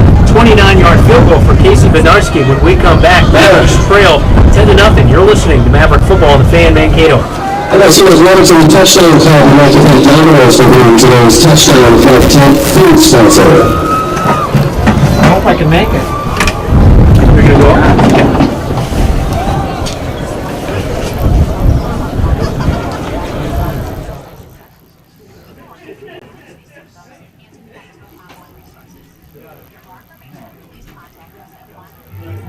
Young girl who loved building things, she helped her mother with home remodeling projects. Now, as a construction management professor at Minnesota State Mankato, she's a role model to her students and graduates as they become leaders in the building industry. Big ideas, real-world thinking. Minnesota State Mankato. Go further at mnsu.edu.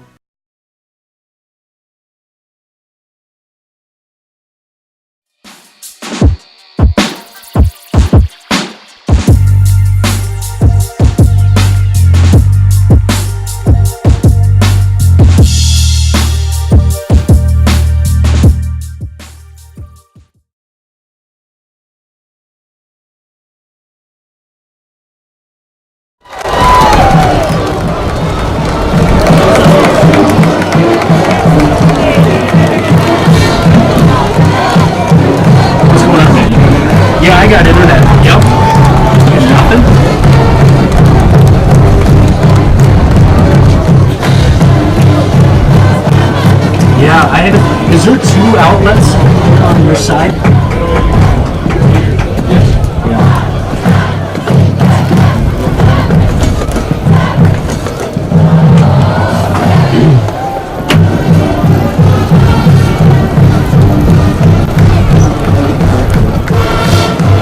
21 seconds to go before the halftime break. MSU finally gets on the scoreboard here in the first half. 21 seconds to go before the break. 10-3 new score for MSU. They drive down the field 65 yards. About 6:06 off the clock. They go 16 plays. And it results in 16 plays, 65 yards, 6 minutes and 6 seconds. A 29-yard field goal by Casey Valderski's head. CSU Pueblo 10, Minnesota State 2. To kick off. Back to return for CSU Pueblo. Next to the kicker off for Alex. Back to the front of the into the end zone and out of the back of the end zone. 21 seconds remain before halftime for CSU Pueblo. White tops and bottoms, red numbers outlined in blue here this afternoon. Take over at the 25-yard line. Run out of play here before halftime. As they are out of timeouts, they will be driving into the wind.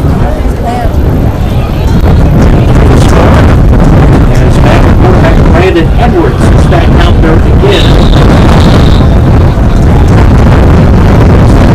The tailback is back there. Edwards under in center. No handoff on first down and 10. Each ball forward for a gain of about 2 yards. MSU has all 3. Play takes off a few seconds. Timeout is called by MSU. We'll take a timeout with them as head coach Todd Hoffner wants to try to get the ball back here before halftime. You're listening to Maverick Football on the Fan Mankato. The MSU is ready to hold an extensive special welcome to all MSU students, faculty, and staff, parents, season ticket holders, and all Maverick fans here for today's playoff game.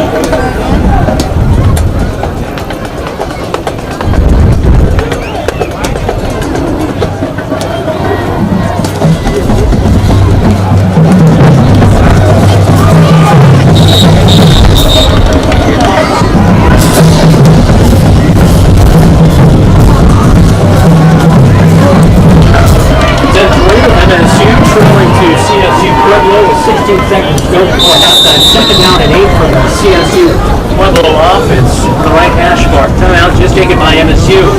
2 timeouts still remaining. Maybe trying to force a punt here before halftime. Leachy gets the handoff. Trying to bounce it outside left tackle. MSU will force it. 10 seconds to go before halftime. 10 seconds.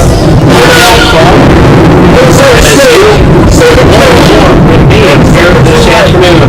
Coming up tonight, right here on the Fan Mankato, MSU basketball takes on Fresno Pacific at 7:30 in Rohnert Park, California. Pre-game show with Casey Lloyd starts at 7 p.m. Of course, MSU last night, they took down the Penguins of Dominican 83-72. It was a victorious night for MSU men's basketball. And again, that game tonight at 7:30 in Rohnert Park. Pregame show at 7 o'clock right here on the Fan Mankato. We're down at 7 for CSU Pueblo on the next play. MSU with one more timeout remaining. CSU Pueblo driving into the win here on this drive. That is the reason MSU wants to try to force them to punt before the break. We'll try to set up one. CSU Pueblo out of the timeout, leading 10-3 with 10 seconds to go before halftime. Edwards underneath in the center on this play. Michi in the backfield. Trying to draw MSU offside. They'll get back onside. Here comes the snap. They'll hand off to the running back. Michi up to the 30-yard line. Being gain of about a yard. So 4th down and 6. 6 seconds to go. Timeout taken by MSU. Take one more final break before halftime. You're listening to Maverick Football on the Fan Mankato. 3 seconds to go or something like that. Then you might have to take it. 6 seconds.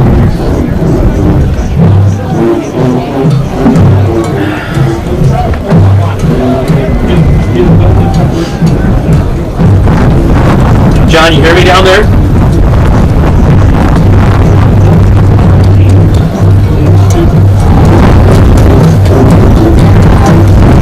Let's see. We didn't hear you on that. I don't know if the mic's on. 6 seconds to go before halftime. As MSU trails 10-3. Justin Arnold back to return after MSU just called the timeout. There's some time to maybe get one more final play. Pueblo will have to punch into the win here. 4th down and 4 at their own 31-yard line. They'll fake the punt. Running out to the far side of the field is CSU Pueblo across midfield and finally driven out of bounds. It was Michael Riston, the defensive lineman, in on the punt formation as they get the final play. They run a punt fake and run out the time here, and 10-3 will be our halftime score. MSU will see a flag down on the field. Holding is the call.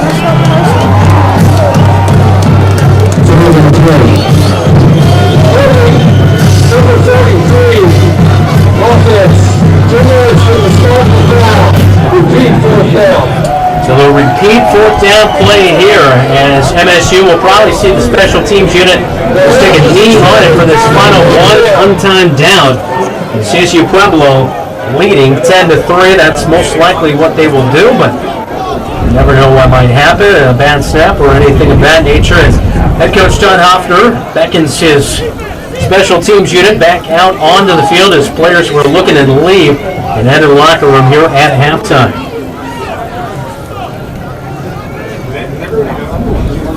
Defense will run back out onto the field.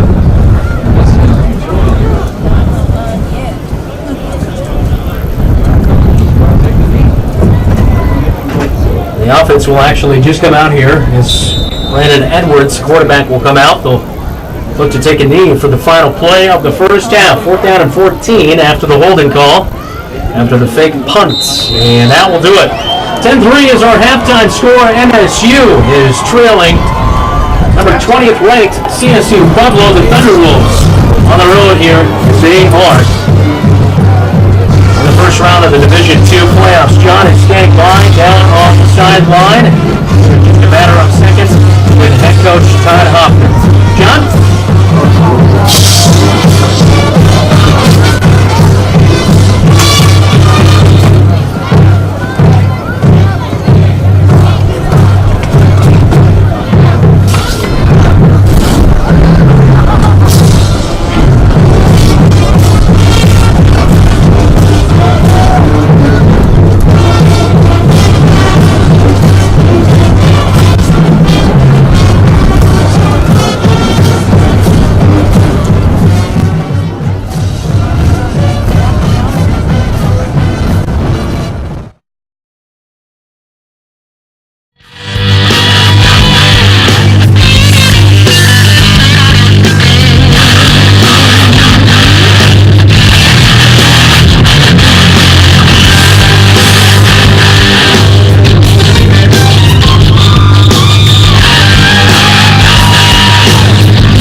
played not even a quarter of that game.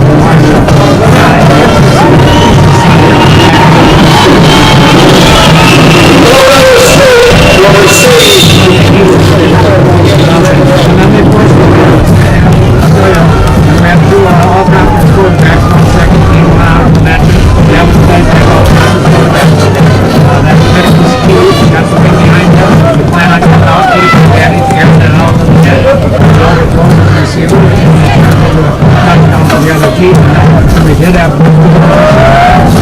pass the ball up.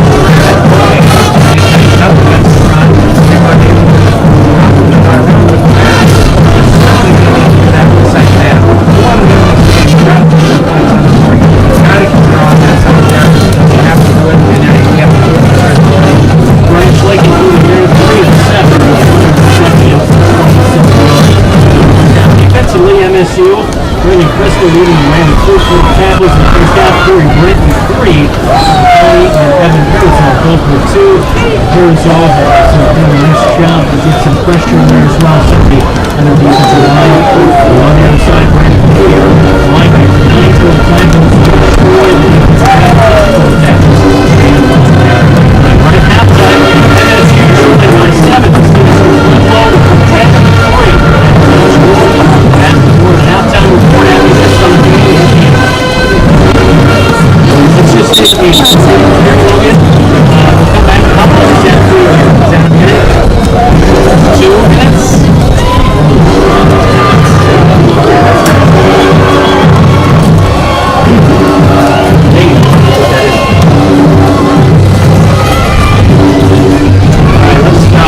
Let's make this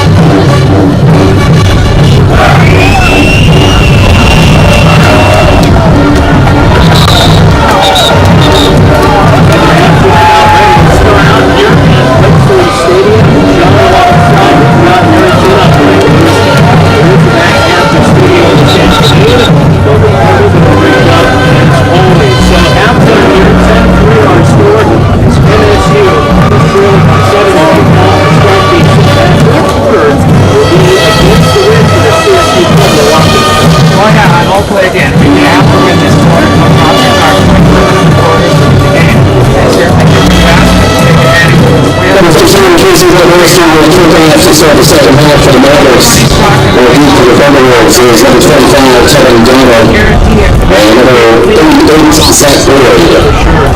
We'll try to check some scores here in a little bit around Division II playoff. And a couple of other SIC teams in action. Johnson out of the back. And here's his kickoff with back in the end zone. For the touchdown. 65 yards on the kickoff here. Return first down and 10 for the Thunderbolts at the 25-yard line. As the Cougars are on the road here this afternoon.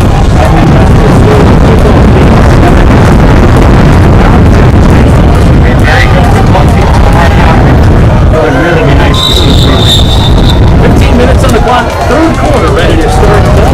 This is Champion Iron.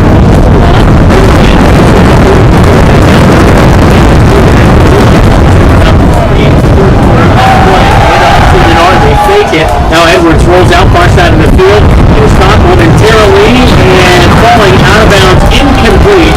No go right there. Corbin Bridway, the intended wide receiver. We almost had it up at about the 45-yard line, but it is incomplete. They were trying to hook up for about a 17-yard pickup. Oh, what a great pass into the wind. He had no trouble with it, and right on the money. Corey Brent cut in front of the receiver. I thought he might get the interception. Great catch by the receiver, but just out of bounds. So it is incomplete, bringing up second down and 10 at the 25-yard line. 14:52 to go in the third quarter. Out of the pistol formation is CSU Pueblo. We want to see Rex Dawson get injured at any point. Brandon Edwards is in there though. Bernard will get the handoff off of right guard, has a big seat at the 30, cuts it back midfield, and he's across the 40 up to about the 41-yard line. It's going to be a gain of 15 yards for Bernard on first down, or second down. Well, their touchdown was off right tackle on that exact same play, and again, a big hole to the right side. On the right hash mark here at the 40-yard line. CSU Pueblo again driving into the wind. You can probably hear it in our crowd mic here this afternoon. 14 and a half minutes to go here in the third quarter of play. Just starting it up. CSU Pueblo on their first drive out of the gates here in the second half. Bernard alone back in the backfield.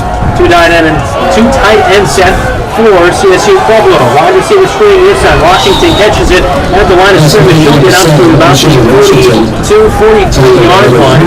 That looked like that had a little bit more on it, but did not get much good pursuit by the defense. And boy, I tell you what, John, you saw Larry Moore right there trying to get in there to break that one up. Yeah, I call interference on the offense. That ball's in there. He's getting held. He's got a chance to make a break on that ball. They're blocking him, and I don't know. I think they could have thrown a flag on that one. Clouds moving in a little bit from our west here. Winds out of the northwest, gusting to 30 miles per hour. Pistol formation, second down and 7 at the 43-yard line on their own side of the field. Hand off to Denard. Denard tries to bounce outside, right tackle. He'll be brought down by Larry Moore. Coming up and getting about a yard, maybe a yard and a half is Denard right there. But third down and long. It'll be third down and 5 here for the Thunderwolves. Well, strung out nicely by Jordan Berger and the defensive left end that time to allow Larry Moore to come up and make that tackle. Third down and 5. MSU's defense has been pretty good at trying to get the CSU Pueblo offense off the field at times. They have allowed 10 points this afternoon. Under 13 minutes to go in the third quarter. Third down and 5. On the right hash mark. Going right to left on your radio dial is CSU Pueblo. Leading by 7. Blitz. And we're just going to have to roll out. Football. It will be back to the 40-yard line. Loss of 3. It's a sack for MSU. And coming in there and help to make the sack on the play. Looked like Jordan Berger and a few other guys. Tyler Johnson, though, was the one to bring him down. The linebacker shot in on the blitz, John. Actually, I'm sorry. I thought it was 48. It was actually Alex Gallo, 49. Oh, it was that. Okay. Really nice job defensively. Great pressure, and he came through with the put down. It was Alex Gallo who made the sack. So punt for CSU Pueblo. Back to return. It is Arnold off the side of the foot. It will go out at about the 48-yard line or so. As that will be great field position. Didn't get it across midfield. It will be a punt of maybe about 6-7 yards. The officials coming up to spot that one. And where are they going to finally rule this thing? Right at about midfield. At the 50 is where it will be. So it's a punt of not even about 10 yards there, Joe. Right. You know, he had done a real nice job of line driving at that one. He got up in the air and literally blew backwards. It went about to the 45, blew back to the 50 and out of bounds. Great field position. MSU looks to tie it up here on this drive. Starting at midfield. 12-10 to go here in the third quarter. Out of the pistol formation, Schlichty. He's got the gun behind him. Schlichty brings it down, looking far side of the field. Schlichty looks to run, trying to get to the 50, back to the line of scrimmage, but can't. And coming up and making the stop there defensively, it looked like Nora Shundalo, the linebacker, there to make the play. Well, again, it looked like Schlichty got to the outside, but Underwood really closed in quickly and ended up, instead of a nice little gain, a 2-yard loss. Or, well, they say 1-yard loss. 1-yard loss by Schlichty right there. 2 wide receivers come to the near side. In the slot is Justin Arnold. Zylstra on the outside. Out of the shotgun. Design rollout near side. Schlichty will pass back over the middle of the field. Wide open is Nissen at the 40. He'll get over the first down marker and down inside to the 38-yard line. A pickup of 12 yards for MSU. Just pass back to the far side of the field. Schlichty ran it all the way, and they kind of baited the defenses. Leaving was Nissen at the line and kind of threw an initial block and then broke out open. They ran the same play in the first half, and Schlichty overthrew him. Went back to that same play again. Nissen wide open. Schlichty finds him. So Schlichty out of the shotgun here. Again, Nissen in there at tight end. Blake Marino as well. Handoff to Nate Gunn. Has a big seam. Now cuts it over back towards the left hash. And he is up near the 30-yard line. A nice gain for Nate Gunn on first down. Calling a gain of about 7 yards. Nice job. Nice hole that time. And again, great vision by Nate Gunn to avoid the linebacker. Cut to the left. Pick up big yardage on first down. Big of a gain actually now after we spotted at the 30-yard line. Second down and 2. Well, resting on the left hash mark. Zylstra near side. Schlichty will hand it off to Taramina in there. Gets through a big seam up to the 20-yard line and finally brought down at about the 16-yard line. As Justin Taramina shows off his big beast of the big burst of speed. Going up 20 yards. And then the safety came up to put the hit on, but instead Taramina put the hit on him. He put his shoulder down and rolled Tanner Draper right backwards. So Taramina picks up about 14 yards. Taramina handoff again, breaks a tackle at the 15, inside the 15, down to the 12-yard line. Another nice pickup of 5 yards on first down for MSU. And Justin Taramina looking fresh this week after being kind of slowed down by 2 balls last week. Well, Josh Croy with a shoelace tackle that time. Taramina picks up some big yardage. MSU offensive line really moving it here on this drive. Handoff to Nate Gunn. He'll bounce it outside left tackle. Didn't get anything to work with. Back to the line of scrimmage right there. Yard. The clock is under 10 minutes to go here in the third quarter. MSU on their first drive of the second half here. John, moving the chains with the running game. Well, again, looks like Gunn might be able to get to the outside, but credit this defense. They really go sideline to sideline extremely well. They close the gap and end up getting him for a loss. 2 wide receivers near side. Arnold and Zylstra split out. Nate Gunn standing to the left now of Schlichty, the quarterback for MSU. Gold tops and bottoms this afternoon. Purple numbers. Schlichty calls for the ball.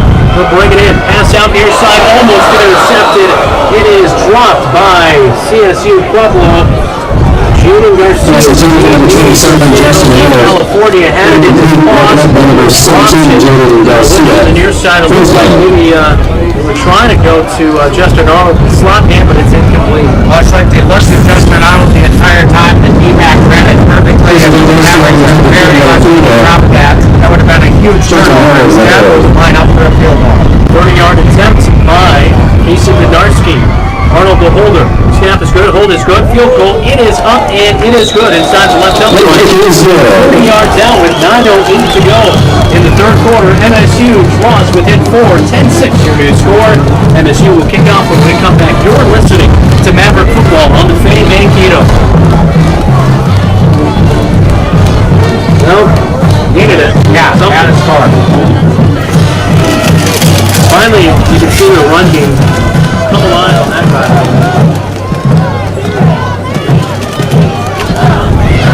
You see Taramina.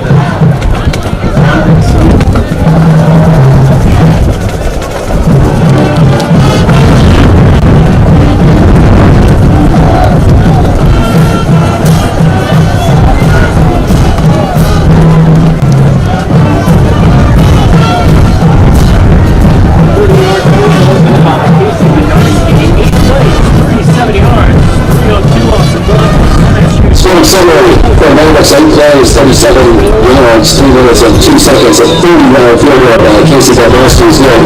CSU Pueblo at 10, Minnesota State 6. They did very well. Bednarski will kick it away back for the Thunderwolves. That is for sure. Bednarski will kick off this sail out of the back of the zone. Return right there by 7-0. And CSU Pueblo will have it at their own 25-yard line. Last drive we saw CSU Pueblo come out, punt, punted only about a 10-yard punt to midfield, but it was a good job by the defense. A good job to slow down the running game and also limit the passing game for CSU Pueblo. Well, and again, need to do it right now because 9 minutes left in this third quarter. You want the ball again so your offense can have the wind at their back, take advantage of that. So 3 and out here would be huge for the Maverick defense. 9:08 to go in the third quarter.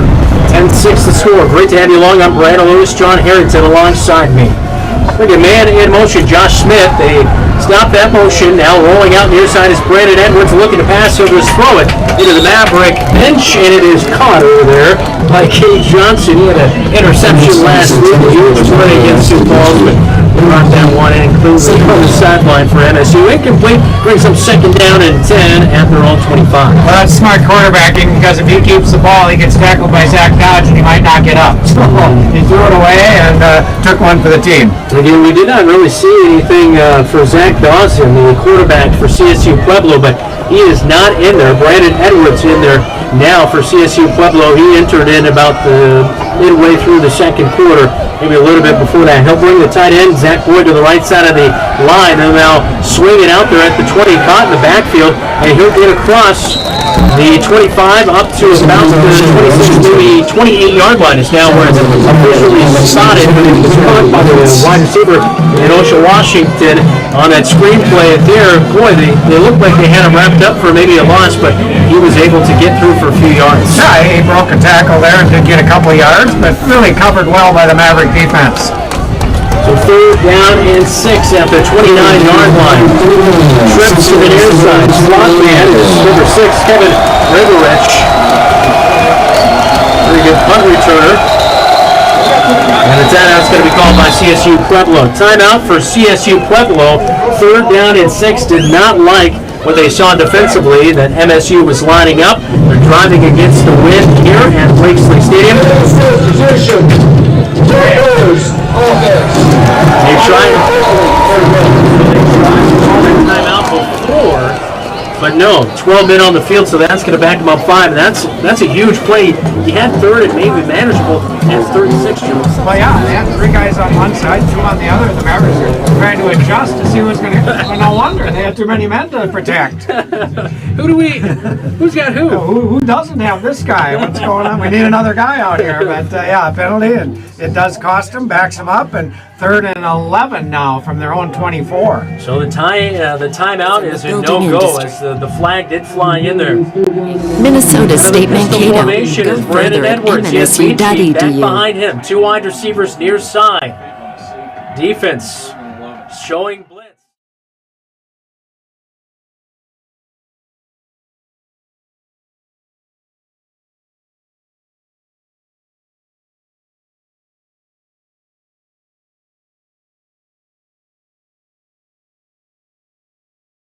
Johnson, flag on the play. Essentially pointing here to MSU. Might be a personal foul right here on the Mavericks.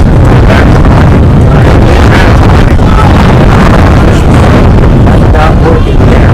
It is a bench sideline warning on MSU. Boy, that was a big catch though. Right over the middle of the field. Corey Britt trying to come up and knock that thing away, but holding on to it was the wide receiver for Forsman. There's sandwich.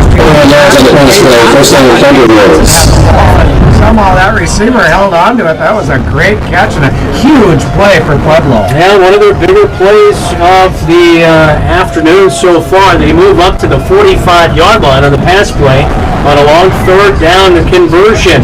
Michi hit at the line of scrimmage, tries to spin out of it. He'll gain maybe about 2 yards as the defense is in there to initially make the play. 2 of the guys in there, Julian Gray, one of them. Yeah, and Jerry Nash III came up and he actually broke that tackle, and again, you just don't see that very often. He usually puts the shoulder pads right in there and you don't move. Sun coming back out here at Blakesley Stadium. Basking in the sun on the other side, is that what you're saying? Yes, they are. 7:06 and counting here in the 3rd quarter. MSU trailing by 4. 10-6 your score. 2nd and 8 at their own 47-yard line. Ball in the middle of the field, resting on a Maverick horn at midfield. Denard gets a handoff. He'll try to go off right guard, but nothing doing. Maverick defense pursuing well, pushing it out to the far sideline. And they're to come up and help make the tackle. Jordan Bergren, the defensive end. A nice job. Corey Brandt actually blitzed from his safety position. He made him change direction and allowed Bergren to make that tackle. 6.5 minutes just about to go here in the 3rd quarter. 3rd down and 6. All resting at the 49-yard line. It's a little early to say must play, but this is a big play to force them to punt against that wind and get good field position for the Maverick offense. Well, he's set back here at Denard, trying to get his helmet snapped there. He'll get the handoff, and he'll be met by Zach Dodge at the line of scrimmage, breaks out of the tackle, and will get across the 45-yard line to pick up a 1st down. Wow, a 7-yard pickup by Denard, and Zach Dodge had him beaten up for a loss. Zach Dodge was just beside himself. He had a huge chance there to stop it right at the line of scrimmage and instead move the chains and a 1st down. Thunder Wolves. He's looking at the sky right now and just kind of saying, man, I had a play to bring up a long situation there for the Thunderwolves. The first team NSIC player and Zach Dodge will get lined up right over center here on this play with 5:40 and counting in the third quarter. Ball on the right hash mark. Edwards will call for it. He'll hand it off to Denard on the delay. Larry Moore will come up and make the tackle. Just shy of the 40-yard line. At the 41-yard line is where the tackle will come in. Denard with a 3-yard run. Well, Maverick defense really has played very well. That was a big third down play earlier, but this Maverick defense has been solid. Again, they need to come with a stop, get that ball back for their offense, especially in this third quarter. You can't say enough about having to play against that wind to come back. It'd be nice to put another score on the board in this quarter. Second down and 7 to go. At the Maverick 41-yard line, CSU Pueblo was split out. 2 wide receivers to the near side. One Josh Smith is to the furthest near side here. Wide receiver screen is in there. Punt. Cole Forsberg makes the catch up to the 40-yard line. It'll only be a catch of about 3 yards. Holy smokes. Near side, Larry Moore jumped up and tried to pick that ball. Could not get to it. Kind of mistimed his jump right there, but good job by the defense to really collapse and limit that to only a 3-yard gain. Well, there were 2 receivers there, and Larry Moore picked the wrong one. He thought it was going to the short guy, so he came up, and that's where he dealt it. They actually threw it over his head to the outside receiver. 4:22 and counting, third quarter. MSU trailing by 4 as CSU Pueblo breaks on 2 wide receivers to the far side. Smith now moves to the right side there. 4:12 and counting. Tight end in motion. Morgan Smith comes to the left side of the line. Hand off to Denard. Larry Moore sneaks in on the blitz and stopped at the line of scrimmage is Denard. Third down and 4. It will bring up. Well, here again, I think they go for it here because you're hunting into that wind. You're not going to gain much. You just take a chance that you can keep the ball and keep that Maverick offense off the field. Larry Moore coming off. Looks like he hurt his arm. Yeah, right arm is not feeling good right now. Maybe it was his shoulder with how he was kind of slumping down, coming to the near side. Here comes the special teams unit and the punter in Tanner Kuda scores. Well, they faked the punt on the last play of the first half. Be wary. They scramble late to the line of scrimmage. 4th down and 4 will be punting into the Raiders. Kuda does not rule out on this one. He'll punt it straight up into the air. This will hit into the end zone, touchback. Ball back out to the 25-yard line. So, hey, there you go. It's only a swing of what? About 13, 14 yards. Yeah, and actually he's probably amazed that he could punt it that far into the wind. Hasn't been able to all day long, and that one, when he doesn't want to, he gets a hold of it, gets all the way into the end zone and a break for the Mavericks. So if you look at the flags right now, they were directly out of the northwest earlier with that wind, but now it looks like the wind a little bit more out of the north potentially. Now, I guess nix that. It's more out of northwest now again. It's kind of been swirling around. And then, yeah. That's what it's hard to tell because it changes so much. Now what do we got here? Yeah, Zylstra was going to come out, but no, they're going to go with the 2 tight ends set here with Nelson and Blake Marino. Tyler Schmidt was bumped up this week, and he was not able to go here this week. They faked the jet sweep to Arnold. Now trying to go down the seam. Justin Taramina, the intended target, but Bolter shoots him by about 3 yards. Even with the wind behind him, that was a pretty good looking pass, but Taramina had pretty good coverage on him from CSU Pueblo. Yeah, really too bad because he actually had Justin Arnold that stayed in the block and then snuck out, was wide open. Everybody else was about 20, 30 yards down the field defensively. He could have had some big yardage if they would have got him the ball. So MSU forcing the punt on the last drive by CSU Pueblo. 3:10 to go, 2nd and 10 after the incomplete pass. All on the 20-yard line. Passing on the left side of the field, handoff to Nate Gunn. He gets the ball. He'll rumble his way up to the 25, maybe across the 25 to the 26-yard line. Pull a host of guys in there. Sam Shroud puts a top of leading away. A 6-yard pickup. Nice big gain that time. That brings up 3rd and manageable. Under 3 minutes to go here in the third quarter. MSU driving to the southeast end zone. Wind behind them. 3rd down and 4. The 26-yard line. Arnold, Zylstra split out near side. Wilson on the right side of the line, the tight end. He'll run out for the route. Schlichty drop it back to pass. And Nissen catches it 35-40 up to midfield at the 50 and brought down at the 45-yard line. There you go. Nissen with a gain of nearly 30 yards. What a great throw by Ryan Schlichty. Was under pressure. The pocket had collapsed. He hung in there and got that ball, threw it perfectly to Nissen on the run. Schlichty brings his team to the line quickly here. Nate Gunn handoff. Left guard, he'll go. A pickup of about 4 yards on first down. He'll get down to the 41-yard line. Good job by the offensive line to push the pile there and bring up second down and 6 on the left side of the field. Now, we saw it earlier. There was a little chippiness going on, but right there at that play, there were Pueblo guys picking up Mavericks picking up Thunderwolves. MSU marching left to right on your radio dial here in the third quarter. MSU will have to work against the wind in the fourth quarter, so we want to try to get something before they go to the fourth quarter. 1:45 to go here in the third quarter. 2nd and 6 at the 41 of the Thunderwolves. Schlichty rolls out, pump fakes near side, passing it to Niles Williams, intercepted. Intercepted at the 10-yard line, and it's the second interception by Tanner Draper here this afternoon as CSU Pueblo comes up with another big turnover this afternoon. Well, the ball was in the air a long, long time, and he was able to get across the field. He was the double coverage man on that play. Niles had beat the cornerback, but the safety comes across, gets the interception. Trailing by 4, 10-6 is the score. Minute 34 to go before the fourth quarter. And another turnover, Schlichty's second interception of the afternoon. Draper has made both of those interceptions.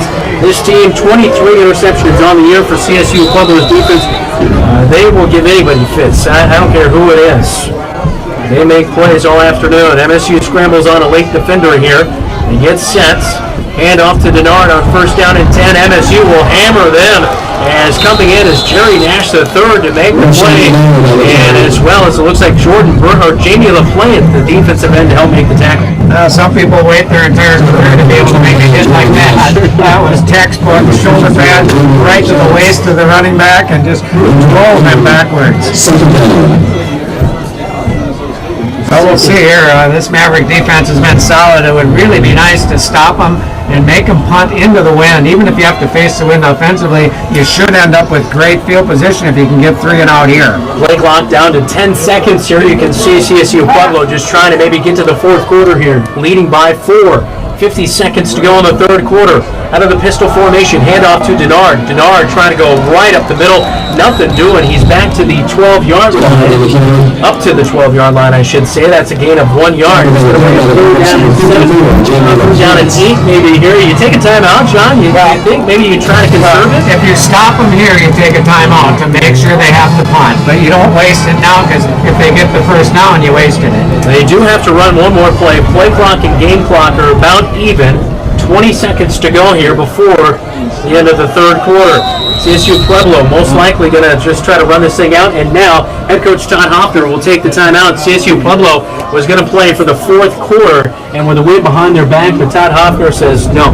14 seconds to go in the third quarter. MSU trailing by 4. 10-6 your score right here on the Fan Mankato. This is Sting. First charge. They got a break. They didn't start that play clock very quick. Is this mine?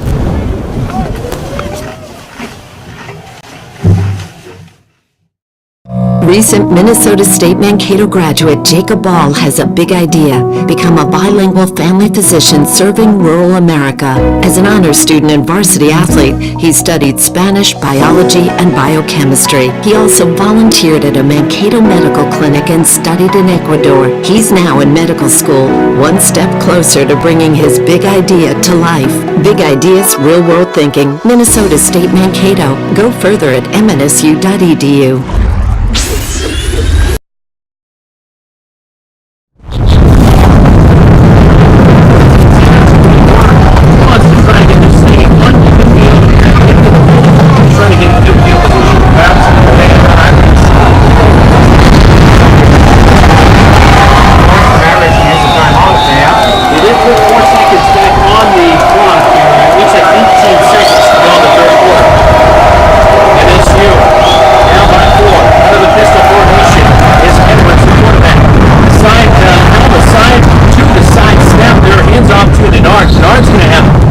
good yardage. It's going to be just short of a first down. Timeout called by head coach John Alvin. We're going to fourth down and about 1 yard to go. Holy smokes, again. Seems like I said that a little bit too much the past couple weeks, but there's been some big plays that just make you think.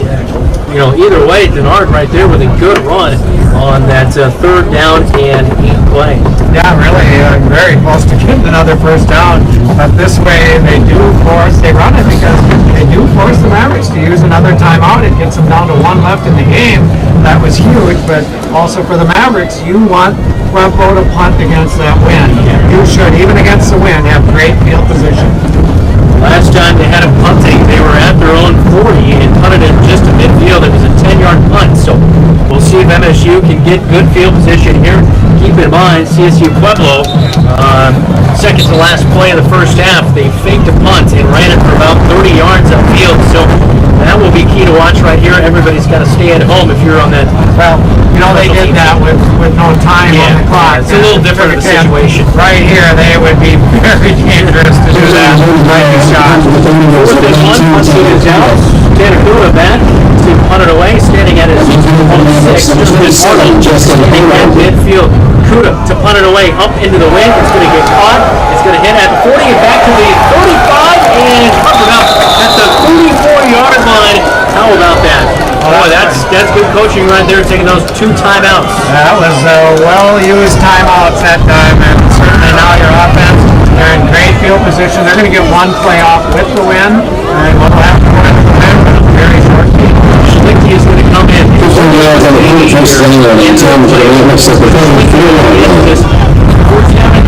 Play at the 34-yard line. I think they go to Zylstra deep. Why not? You got the wind to your back, Shrine 1 deep, 1 to the near side, potentially. Well, they've got 2 big receivers in Ty Castro. They're worth taking a chance, but tell you what, look out for their safety. Watch where he doubles up. Even snack in the box here. Schlichty underneath center face to lead it up. Here we go. Schlichty looking to the near side. He'll just throw it out of bounds. He will hit down at the 5-yard line. Incomplete. Schlichty was in the pocket, I believe, and they're probably going to get out of their intentional ground. I don't know why he did that. Yeah, here's the penalty. Oh, that was a huge mistake by Ryan Schlichty. The ball is also there from the start of the pass from 2nd down. That's the end of the 3rd quarter. All right, here we go. 4th quarter, 15 minutes on the scoreboard. When we come back, MSU with the ball, trailing 5-4, 10-6. Let's go. This is Maverick Football. You're listening to the Fan.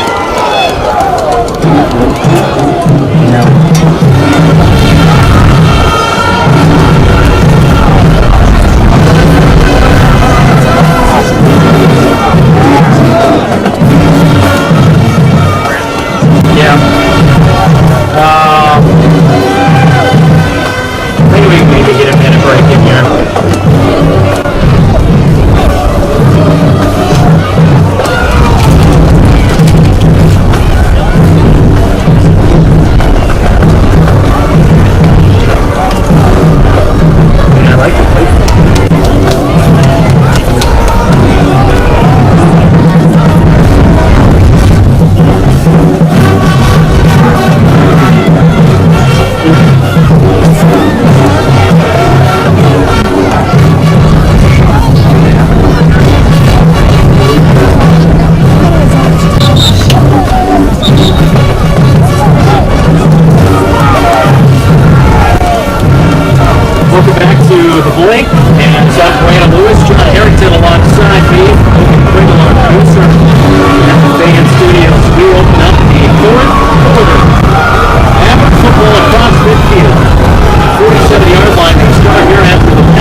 Taramino will stay to the left of JD.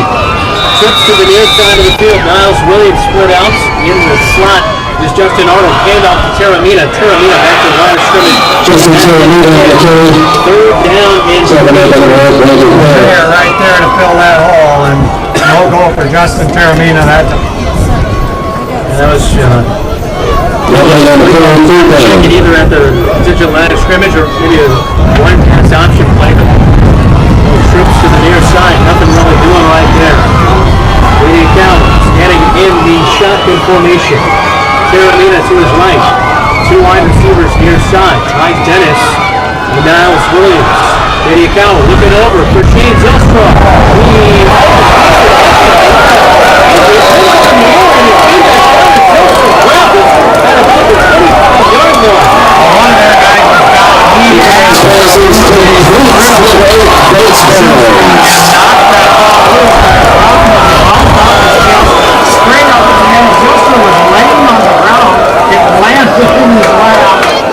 What a play for the Mavericks. They're still one of the Pueblo players down. 3rd and 23, and it looks like it's going to be a first down, and the player is still down on the far side of the field. It's going to be fourth on him. They did mark it. They did mark it short. About a yard short at the 25-yard line. He moved down and one at the 25-yard line. Cannot see who the defender is potentially on that far side of the field. I'm not sure if it was actually the safety, number 84. He is not standing over there. I thought I saw Tanner Draper, but Draper is not standing over there. I do not see 84, so that would have been the area of blue, and it is Draper who gets off the field now. Well, it was a collision, and he literally they knocked each other to the ground. Him and Zylstra, the 284s wide, and that sent the ball to the chest of the defender and popped straight up. Zylstra laying on the ground. He might be knocked out. The ball lands on his lap. And now, maybe fourth down play of this Maverick team. 22 yards on the pass play, 43 on the run. This afternoon for MSU. But number 13 needs to be up right now. You got it, and obviously, even going to gun on these plays, you gotta hope he can that line to do it. CSU Pueblo showing blitz. Handoff run, 4th and 1. He has the first. Puts on the tackle.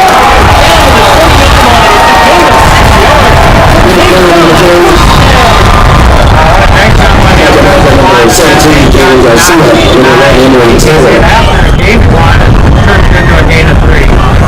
Down and 10. 21-yard line. J.D. Cowell out there. He's got it. Headed to the left. Now back to the right. One wide receiver each side. Dennis near side. Zylstra far side. MSU driving into a 30-mile-an-hour gust at times here this afternoon. Hand off the gun. Then goes off left tackle back to the line of scrimmage. And that's a fellow in. He'll get down to the 20, so it'll be down at 9. Ball resting on the left hash mark. MSU trailing by 4. Brandon Payer. Take right off 2 blocks and still make the tackle. This thing might come down to, I don't even want to say who has the ball last because of how good these defense is and how much the wind has played into this thing this afternoon. 13 to go in the football game. Check it down at 9. J.D. Cowell.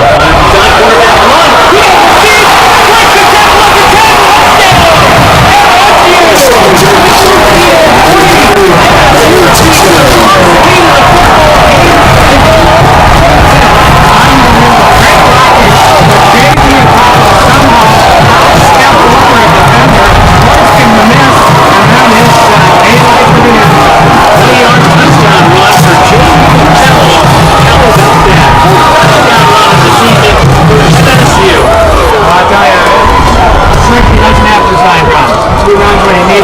J.D. Akala, that was a design run, and it was pay dirt. Widarski off to the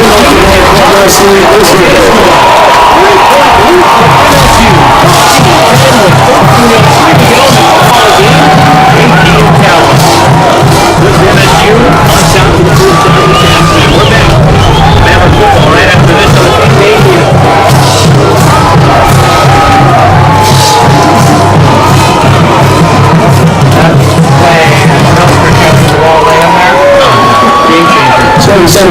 Six plays, 34 yards in 2 minutes. A 20-yard touchdown right now. J.D. Cowell.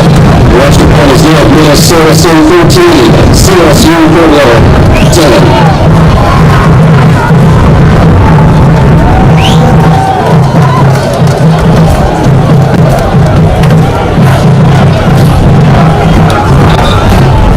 also a big one of the movements that due to receive the kickoff for the Thunder race. Ryan Schlicky, J.D. Cowell, Michael playoff team here tonight. Playoff team and MSU down the field right there. They get 6 on the board for the first time this afternoon to take a 3-point lead, 13-3, 6 plays, 34 yards, 2 minutes off the clock. MSU 14-10. They now lead on a 20-yard touchdown run by the quarterback and J.D. Cowell.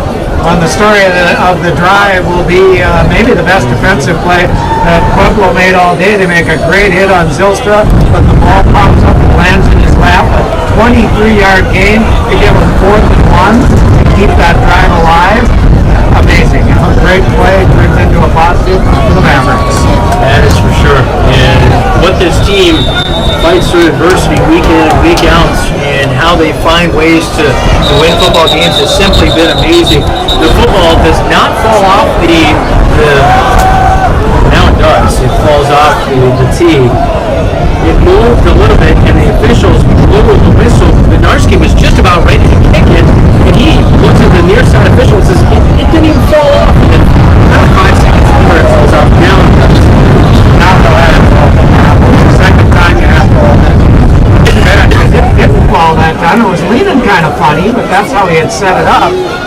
And the official, for some reason, stopped play. I'm not sure why, but it'll work. Mary Fenner will be the holder now on the kickoff. Narski kick off into the wind. The wind died down just a touch. He's going to hang this one. Kicks it to the far side of the field. Bouncing or kind of coming back at the 33-yard line. CSU Pueblo on the offense. Zach Boyd. CSU Pueblo will have it at the 33-yard line. What does that tell you the difference in the wind? He kicks it out of the end zone in the air, going in with the wind. This time he kicks into the wind. He kicks it to the 33-yard line. All further he get it. Yeah. He was just trying to hang that one up. 33-yard line on the wrong side of the field with 13:03 build. CSU Pueblo trailing for the first time this afternoon. 13-10 to score. MSU lead. Look at the pass. It's Brandon Edwards. That's gone! He got quarterback Edwards. His knee was down. Passed it out to the near side. It is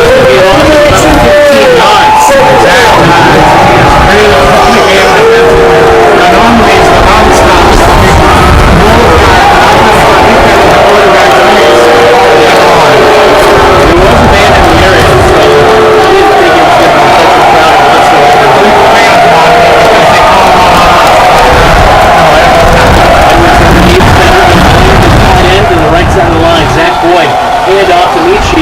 Second down and 10 stopped. He'll get about 2 yards and then what's back is Michi. And a whole host of guys are in there, including Evan Perizil, and along with the linebacker. Looks like Alex Kenna was in there to make the play too. Through 3 quarters, the Mavs defense has held this team to 4 first downs. Let's leave it at 4 and get that ball back. Third down in 8. The crowd coming alive here in the fourth quarter with 12:23 and counting. It warmed up at Blakesley Stadium. There's nobody talking about cold right now. Will break the huddle. Shotgun formation. Denard stands to the right of Brandon Edwards. Trips near side. One to the far side. Thunder Wolves don't get the play off. Delay of game will be called with 12:07 to go in the fourth quarter. Third down and 8. They'll back him up. It'll be third down and 13. Delay of game on the Thunder Wolves.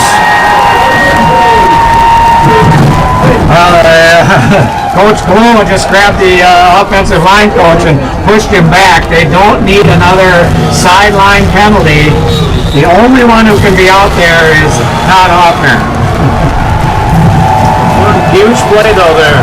And it wasn't even a play. It was lack of a play. Lack of play, lack of getting it off. 11:53 and counting in the football game. Shotgun formation, MSU showing blitz. They'll back off. They're going to coverage. A screen play to Denard. Caught in the 30 and up to the 35-yard line. He'll gain back with the loss on that 5-yard penalty. So it'll be a gain of 5. It'll be 4th down and 8 here to go. They'll have to put it away. We'll have the win behind him. As Justin Arnold will go back to return for MSU, leading by 3, 13-10. What a great play by Michael Palmy. He was blocked by 2 people. He shot him, got up off the ground, and still able to make that tackle. Phenomenal defense right there to shut it down. 4th and 7 at the 36. They'll cut it away. Hang one up in the air. Justin Arnold and Corey Brent back to return. Arnold catches it at the 15. I'm not sure what we have. We have a flag on the far side of the field. Could potentially be holding. I'm not sure on either the return team or the kicking team, but we'll see here as the officials will get together and we'll have the call momentarily. As MSU at the moment has the ball at the 15-yard line.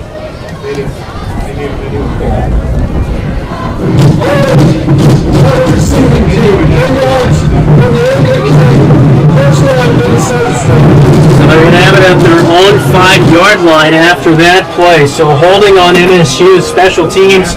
Right now, you're just going to lean on that run game, driving into the wind that's picked back up again, gusting at times to 30 out of the northwest. Well, it should only be half the distance. It shouldn't Since go it's inside the 20, yes. that would make sense. Yeah, but what a horrible play, because I'm sorry, on a fair catch, no return anyway, please don't hold.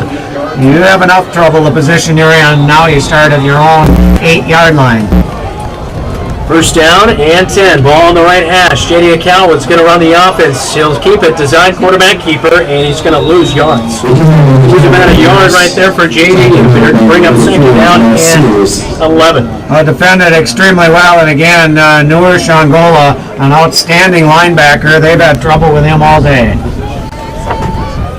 On offense today, the ground game, 101 yards for Nate Gunn this afternoon, 21 for Justin Teramita. J.D. Akawa, 9 yards technically, but he does have that 20-yard touchdown run. He's lost a few yards here this afternoon. Second down and 11 at the 7. Hand off to Nate Gunn. Nate Gunn will pick and choose his path off of left guard, but he's not going to get much up to the 9-yard line. So a gain of 2 yards as the clock is ticking. 10:20 to go in the football game. Well, now key is getting some yards to give your punter room so he's not sticking back in the end zone when he punts this ball. Midwestern State has pulled within 3. They're now trailing Sioux Falls 17-14 as they are in the second quarter there just before halftime. We'll get an update on the Winona State game as well. Winona State trailing Texas A&M Commerce 14-3. J.D. Akawa with his team up 13-10 after a touchdown run. Screenplay to Justin Teramita has some blockers in front of him. Sam Trout is there up to the 15-yard line. It's going to be short of a first down by about 4 yards, but there you go. You get a few yards and you get Casey Bednarski a little bit of room to run with. 3rd down and 9 turns into 4th down and about 3 yards, so a nice little gain, about 6 there for MSU. Well, really a nice play. He did have blockers out there, but again, credit this defense of Pueblo. They're able to go sideline to sideline and not let it break away and move the chains, forcing the Mavericks to run. Casey Bednarski standing on his own 2-yard line. He'll just get it away. A high, tight spiral back to the 50, and the ball is caught at the 47-yard line. No fair catch called for, and MSU wobbling as there was Riverish, the return man, and boy, he should have called for a fair catch, I think. That was definitely a mental mistake there. He is very lucky they didn't put a helmet on that football and knock it loose. How about this? Northwest Missouri State about to lose to Ashland, 21-18 the score. 8 seconds remaining in that one there. So Northwest Missouri State have their 3rd loss of the season this afternoon. Number 1 ranked team in the nation at home this afternoon. First round of the playoffs, trying to get the win. They lead by 3. The win behind CSU Pueblo on this drive. Handoff to Denard. He trips in the backfield. It'll be a loss of 2 yards. He tripped over his own feet as he got the handoff from Edwards. It'll be back to the 45-yard line. Loss of 2, second down and 12. Well, this is huge, winning the toss and then knowing that you get the win in the fourth quarter certainly bodes well for the Thunderbolts, because certainly now being able to try to get into field goal range becomes a little easier with your wind at your back. Can this Maverick defense stuff this offense and not allow that to happen? Break the huddle, second down and 12 on their own 45-yard line for CSU Pueblo. Ball on the left hash mark, driving left to right, trailing by 3. Snap is good, comes back there to Edwards. He'll look to scramble out. Harrisville gets a hold of him, and MSU will bring him down for a sack in the backfield. Looked like Joe and Goya and a few others were there originally to get him down, but boy, I tell you what, good job in pursuit by that defense. Brings up third down at about 13 yards. Again, Zach Dodge in the middle of that also, but there were about 5 or 6 Mavericks ended up on top of the quarterback. Great pressure that time. Force him out of the pocket, didn't allow him to look downfield, forcing a huge play of 13 to go. 7:45 and counting in the fourth quarter. MSU again leading 13 to 10. J.D. and Cowell with a 20-yard touchdown run to take the lead, the first one of the game. A little confusion. They're going to call timeout. They're totally confused. They had people on the wrong side of the field. They're under pressure. The Mavericks are putting it on.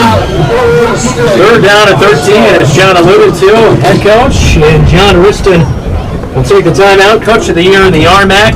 We'll take it with him. Third down and 13 at their own 44 when we come back. You're listening to Maverick Football, the Fan. It's weird. We've had like no connection problems this afternoon, but they've lost their connection a couple times. Yeah, and they have a tie line too. That's what they're working off of. So it sucks.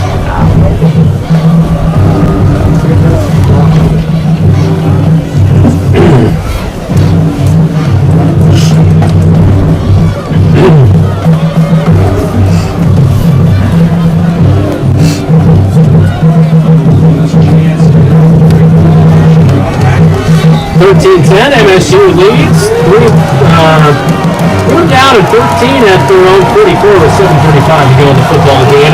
Huge play right here for CSU Pueblo. Ball on their own side of the field on the left hash mark.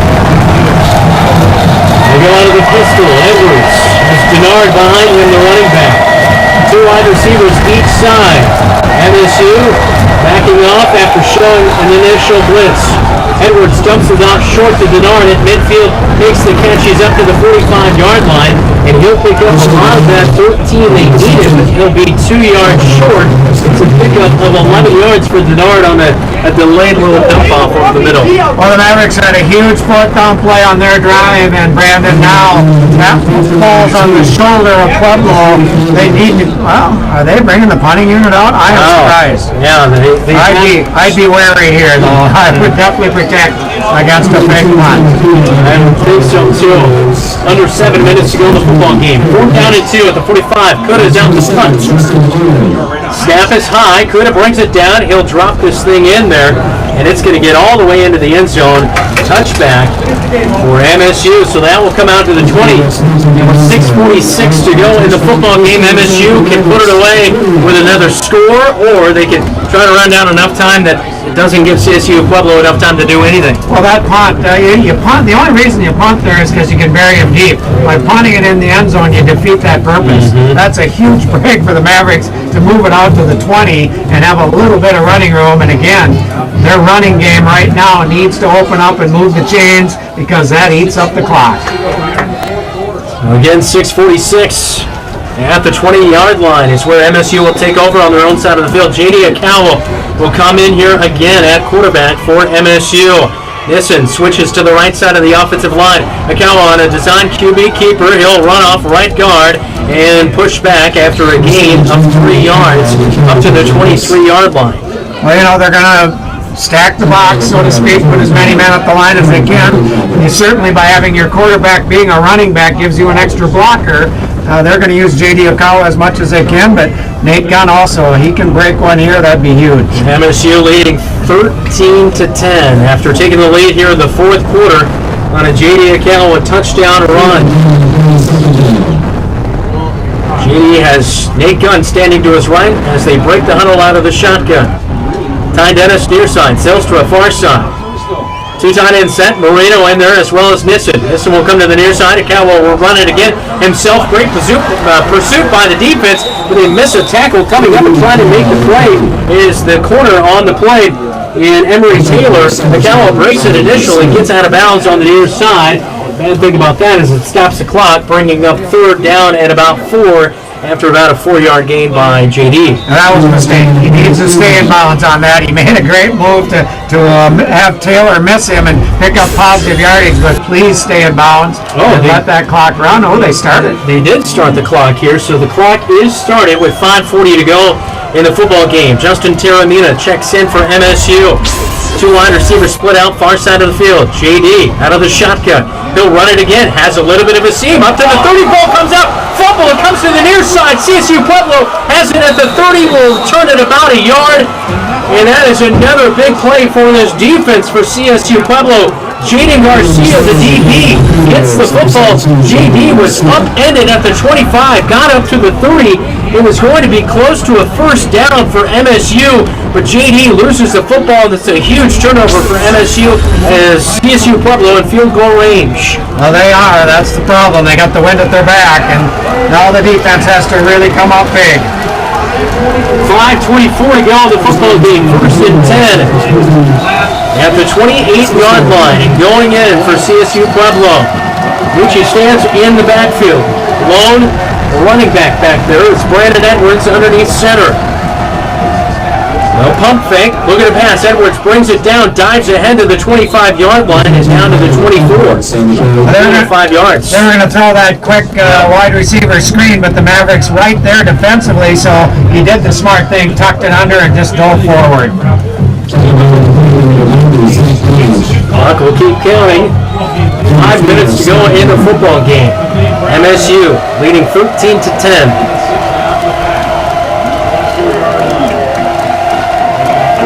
Now cheering on the Mavericks here on the second down play for CSU Pueblo. Ball in the middle of the field.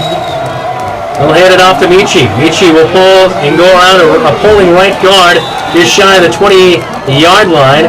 Coming up to make the stop is Corey Brent out of his safety position. Michi is tackled, bringing up third down at about 4. It's a gain of 2 yards. Well, you certainly need to stop him here. Force him to bring that kicking team in.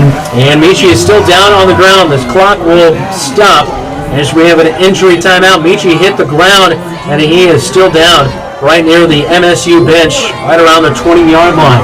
Didn't look like he twisted anything. Maybe the wind knocked out of him. Maybe landed on the football when he got taken out of there. Third down and 4 at the 22. We'll take a timeout, injury timeout on the field. The running back in Austin Michi is down on the ground for CSU Pueblo, and actually, no, we'll stay right here. Yeah, he's running off on his own. That's a good sign. I'm thinking maybe wind knocked out. I agree, because Corey Brent kind of came up and picked him up and dropped him down, and that might have been what it was. Denard will come back in for CSU Pueblo. Third down and 4 at the 22-yard line. Mitchell Carter, the kicker for CSU Pueblo, getting warmed up on the far side of the field. His longest 49 on the year. He's 10 of 12 on the season. He's made 1 from 45 on this side of the field this afternoon. Denard, the lone back. Edwards underneath center. He'll put the tight end on the left side of the line, and Zach Boyd.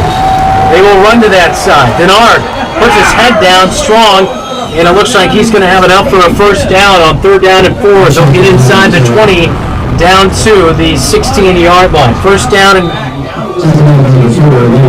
Huge blocking up front that time by the Thunder Wolves. Able to move that defensive line of the Mavericks out of there. Pick up the first down, move the chains, and pounding on the door. You need to keep them out of the end zone. Who can come up with a big play for the Mavericks? 4 minutes to go in the football game. Denard in the backfield. 2 wide receivers out there. Washington and Josh Smith as well.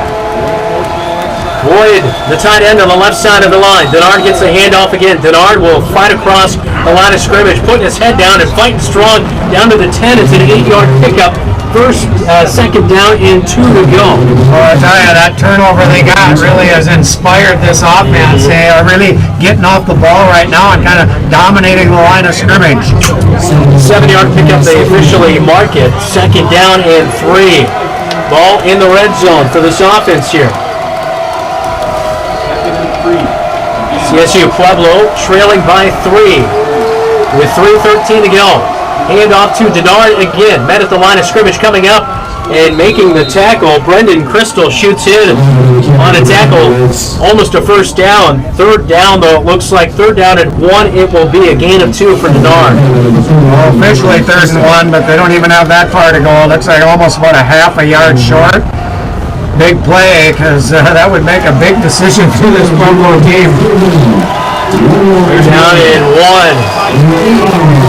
Ball at the 8-yard line in the middle of the field. Defense probably going to sell out to stop the run here on this play. Edwards hands off to Denard. Stuffed in the backfield. Going nowhere. Pushed back to the 10. Going to be a loss of 1 yard. And it will bring up 4th down. The kicking team quickly coming on. And I think it's decision time. Do you go for the win or do you go for the tie? Yeah, no kidding. 2:11, 2:10 now and counting in the 4th quarter. Mitchell Carter on for the field goal. A 27-yard attempt. Wind behind his back out of the northwest, kicking into the southeast end zone. Field goal is up, and it is good. Through the center of the uprights, it is good from 29 yards out. For the kicker in Mitchell Carter, we're tied at 13 apiece with 1:48 to go. Well, a huge turnover by the Mavericks.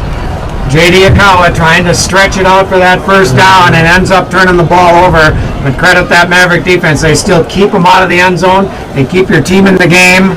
Now you got it. Not much time left, and into that wind, it's going to be tough for the Mavericks. But you're tied anyway, so worst case scenario, you go to overtime. And you mentioned you play for the win, you play to go to overtime. What do you do? But right now, MSU, they do have enough time to work with. They've got 1 timeout remaining here as well. That drive right there just went 18 yards down the field, 7 plays, a 27-yard field goal by Mitchell Carter was good. 3:36 off the clock, and again, we're tied up 13-13. I'm guessing they have the least amount of yards for scoring drives in the history of football in a game. All their scoring drives are 7 yards, 18 yards, 6 yards. Yeah. Asking this team to go all the way down the field right now, CSU Pueblo having a tough time against MSU this afternoon. Kickoff to come, it's away, and it will be down to the goal line and out of the back of the end zone as Niles Williams watches it sail over his head. Ball back out to the 25-yard line here, John, as we will see the offense come back out onto the field. Ryan Schlichte, 2 interceptions this afternoon. That's kind of one of the big things. The safety in Draper has made both of those interceptions, and Tanner Draper. But here, you need to go, you got your 2-minute drill. You want to drive down the field potentially and take the lead. Well, you do, but you don't want to be too scary. You have a tie game right now. With the wind at their back, you don't want to give up the ball and let them kick an easy field goal. So you have to be sure of any pass that you make here. Nick Gunn, a 1,000-yard runner. Newcomer of the year in the NSIC. Maybe he can break a long one. Sweep play to Justin Arnold on 1st down and 10. He'll gain about 2 yards and push back up to the 27-yard line. Ball will be on the right hash mark. 2nd down and 8. Kyle Rosenbach, the linebacker, read that. Not fooled at all. They're awful tough to run any kind of reverses or fake plays. Again, because they just go sideline to sideline with those 4 linebackers. Very tough to get outside of them. 13-13 our score, 4th quarter, 1:20 to go in the football game. MSU taking their time to run the next play here. 2nd down and 8 at the 27. Right to left on your radio dial, MSU goes. Sun peeking in and out between the clouds. A windy day, gusts to 30 out of the northwest. MSU driving into the wind. Nate Gunn gets the handoff, eaten up in the backfield. And we're going to see a timeout by CSU Pueblo. 1 minute to go. 3rd down, and it looks like 10, maybe 11 yards to go. 3rd down and 11 to go when we come back. 13-13 your score. MSU and CSU Pueblo tied up at the Blake. Right here on the fan Mankato. Doesn't look good. We're going to get the ball in great position if we don't get a 1st down. Well, they only have 1 more timeout.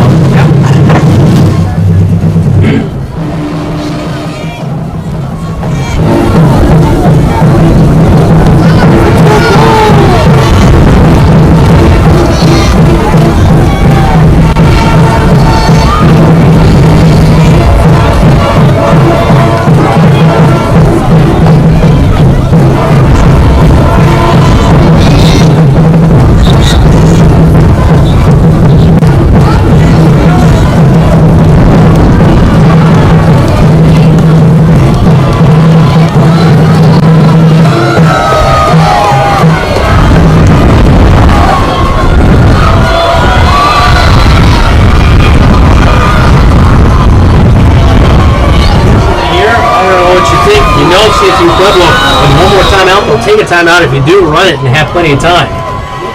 It's going to be a big play here. Hand off the gun. He'll come near side. Gunn going to try to fight up to the 25-yard line. And he'll have about a yard. He'll bring up 4th down and 10. CSU Pueblo takes their final timeout. I guess that is the one good thing, is that CSU Pueblo has no more timeouts to go after this punt. There's 55 seconds remain in the football game. Problem is, depending on where this punt goes, the punt has been a problem all day into the wind, and they'll have good field position. They won't have far to go. But you say 49 yards, 45 we're already. Yeah, 49 is long on the season for Mitchell Carter, the place kicker for CSU Pueblo. 10 of 12 on the season coming in. He's a perfect 2 of 2, so now 12 of 14 on the season. A 49-yard long, 45 earlier today. He's perfect inside 30 on the season. He already made a 27-yarder earlier here today. A redshirt freshman, I guess that's the only thing you could point out on something to exploit here with nerves to win and send CSU Pueblo to the next round. Well, Casey Benarski's on the field, John. 56 seconds to go. 4th down and 10. Punts. Formation. Rivers is back to return for CSU Pueblo. Their coverage will back off. They'll let Benarski get it away. He puts it up into the air. Fair catch called for, and falling back. And across to the 37-yard line is where 36 is where they move back to. Now they'll move it up to the 37-yard line. So, you had it right. The refs just couldn't get it right.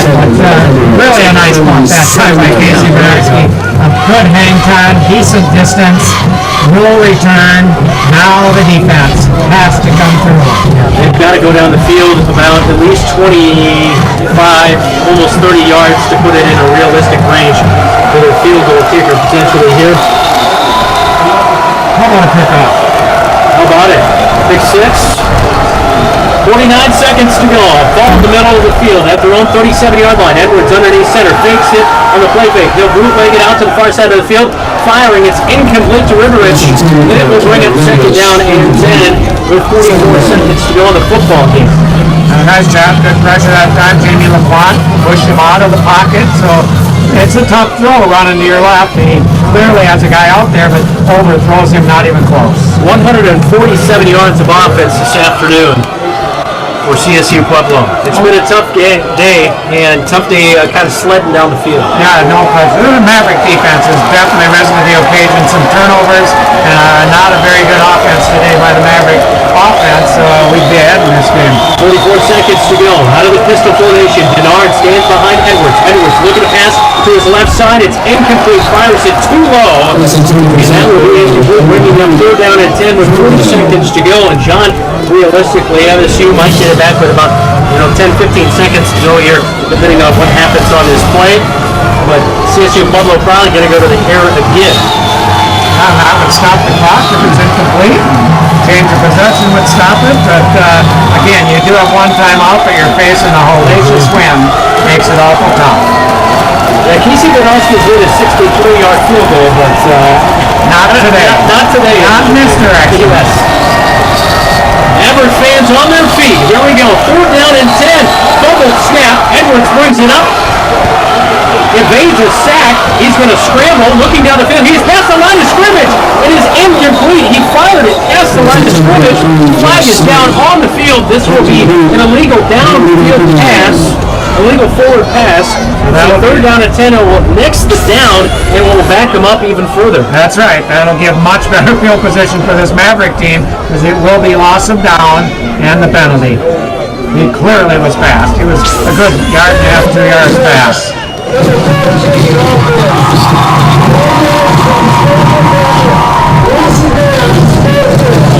All right, so loss of down, and it's 4th down and 15.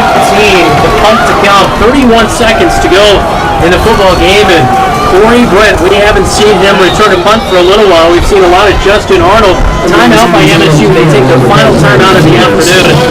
13-14. If things aren't exciting enough, hang around. They might get a little more exciting. Here we go. 31 seconds to go in the football game. We can take a quick timeout with them. The Mavericks will steal the punt when we come back, right here on the fan Mankato. Recent Minnesota State Mankato graduate Jacob Ball has a big idea: become a bilingual family physician serving rural America. As an honors student and varsity athlete, he studied Spanish, biology, and biochemistry. He also volunteered at a Mankato medical clinic and studied in Ecuador. He's now in medical school, one step closer to bringing his big idea to life. Big ideas, real-world thinking. Minnesota State Mankato. Go further at mnsu.edu.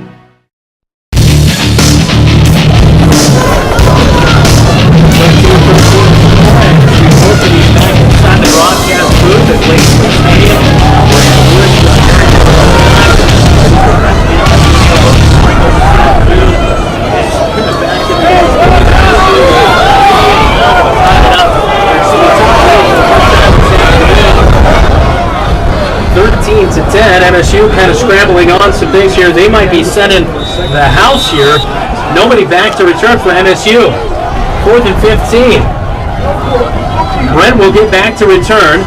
The punt is away by Kuda. Kuda angles it towards the far sideline, and it will bounce down out at about the 25-yard line, and that's where MSU will have it for the final 24 seconds of this one. Well, that was interesting. I don't know if they knew what they wanted to do there, and finally Corey Brent right before the snap ran back, and at least they'd have somebody near the ball. But well, they have the ball. I think they don't have timeouts. We don't have timeouts. I think you just run the ball and play for overtime. It's too dangerous against this wind to go that distance in 24 seconds. Couldn't agree more. That's why Ty Dennis is going to go back to the 10-yard line. It's called the victory formation, and let's hope it's true, because they are going to set up and kneel down in the victory formation. Schlichty will be underneath center. He's going to take a knee, and we are headed to overtime as 20 seconds will have to count out. But we are headed to OT. 13-13 in the first round of the Division II playoffs. The number 2 seed in region number 4. MSU and the number 7 team and CSU Pueblo all tied up after 4 quarters of play. We head to overtime next. You're listening to Maverick Football on the Fan Mankato.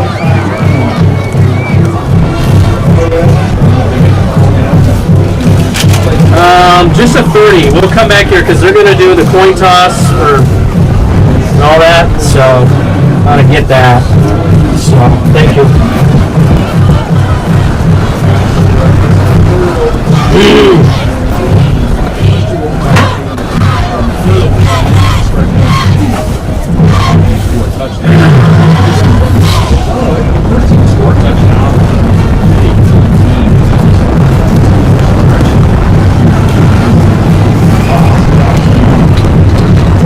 The rematch of the 2014 championship game in Division II. 13-0 was the final score there. Here it's 13-13 our score. The first round of the Division II playoffs this afternoon at Blakesley Stadium on the campus of Minnesota State University. I'm Brandon Lewis, John Harrington alongside. We are headed to OT, 13-13 all. John will have the coin toss for overtime here in a moment, but we just got the stats, and what really stands out, almost 250 yards of offense for MSU, and not even quite 140 of offense for CSU Pueblo, right? Well, Coach Hoffner said before the game, whichever team can run the ball successfully wins this game. Nate got 106 on the ground. Their top guy, 59. We should win this game. I listened to Coach Hoffner, and I'm believing him. And I'll tell you what, after that game in Sioux Falls where they snapped it into the blocker on the punt to give us a position, I said this is a team of destiny. Some teams are destined to win. This team seems to be that type of team, and here's the coin toss. Playoff game. There we go. Choices are off. Defense are looking. Tails, heads, toes, tails is the call. It is tails. What's your close? We like to play defense. Which end would you like us to play at? Yep, there you go. So MSU is going to get the football here first. It's the Thunderwolves won the coin toss, and the wind has been the biggest problem. What end zone is MSU going to drive into? The wind. We're going to drive in. Why not? I think you like your chances with such a good kicker in Casey Bednarski. Mr. Carter, he's been really good, but he's only kicked with the wind to his back here this afternoon. And Casey Bednarski, he can kick it with the best of them. And so that is what MSU will like to do. They'll drive into the wind as we are headed to overtime. One team with a timeout apiece. Well, also you let the other team take the ball, because then at the end you can choose to just play for a field goal. So into the wind, that makes it much more difficult. So a good choice for the Mavericks, and we'll see. Again, this team is, they have no quit in them. No. They always think they're going to win. Last week they were down 2 scores with 5 minutes left. I asked Ryan Schlichty after the game, what were you thinking? I mean, it looked awful. He said, I thought we were going to win. We believe. We believe in ourselves. We believe in getting things done, and we just knew we were going to do it. Well, here we go. Overtime is underway. 13-13 after 4 quarters of play. End of regulation. Schlichty will hand off to Nate Gunn on first down, and he'll go over the right yard. He'll pick up about 2 yards. He falls ahead, bringing up second down and 8. And they've got to get into the end zone here or kick a field goal. And they'll have a try of it, pick up a couple of first downs, and then potentially a goal-to-go situation starting from the 25-yard line and going in here. Again, the offensive line did a decent job that time, but these linebackers are so active that hole fills up in a hurry with those guys. Big gun comes out. Justin Taramina is in on this play. Ty Dennis near side. Shane Zylstra far side. They're going to run it with Taramina. Taramina trying to pick and choose his path. He's across the 20. It will be a gain of about 3 yards. And it will set up a manageable third down at about 4. Well, that's a big play right here, because right now it's still a long field goal into that wind. Moving the chains at least once is huge on this drive. Mike Marino comes out, the tight end. Justin Arnold will come back in here for a 3 wide receiver set.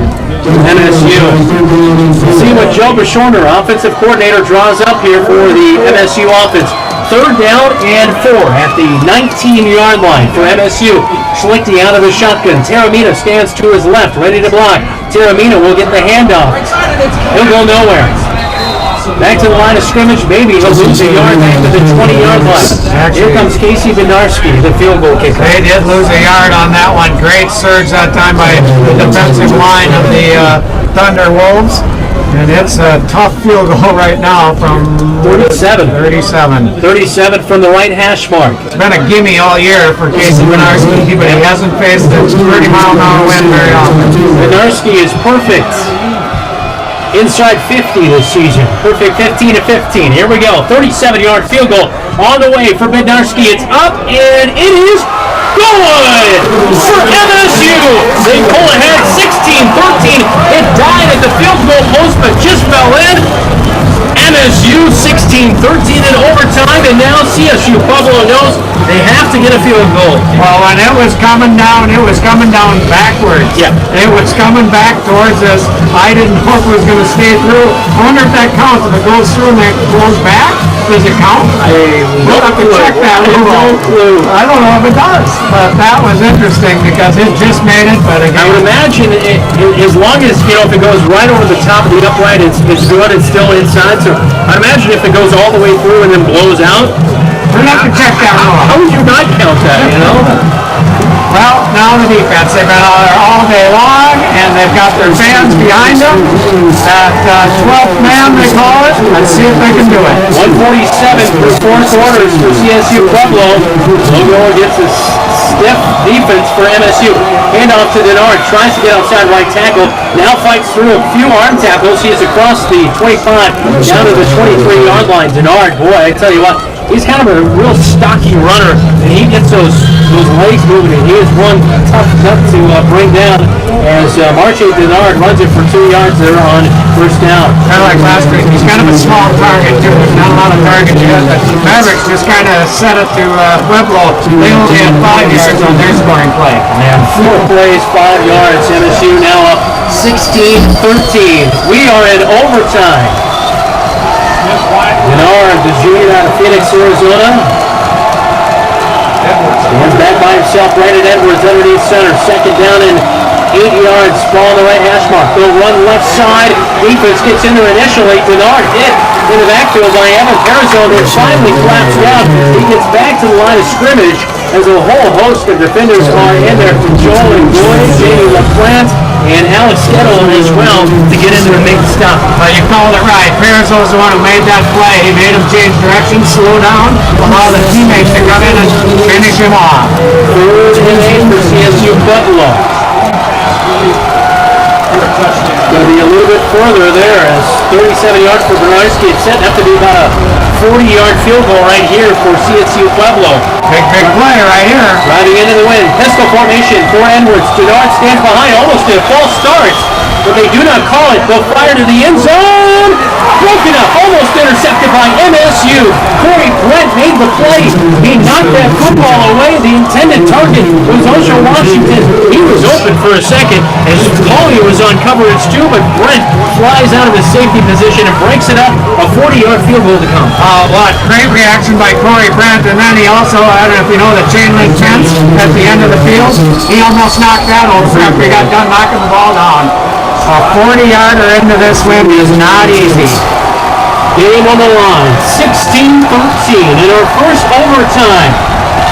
Carter for a 40-yard field goal. Snap good, holds good. Field goal is up, and it's short. No good. Right. MSU wins. 16-13. Unbelievable. Things look very bleak for quite a while today, down 10-0. They finally did take a lead, and then CSU comes back and ties it. Bernarski kicks a field goal that almost doesn't get through the uprights because the wind's so strong. But their defense has been the story of the day. They've held this Pueblo team all day long. They've had great field positions against them. They lost the field position game and won the game because their defense came and really played. The one word that comes to mind for this team is adversity. They fight through it week in and week out. I mean, you talked about it last week, down and out against Sioux Falls, a very, very tough team. They pull through. They just believe. They believe they're going to win. It doesn't matter what part of the game, where they're at in the game. They just believe in themselves. They trust each other. It's just huge. This team is, like I said, some teams are a team of destiny. I think this is one of them.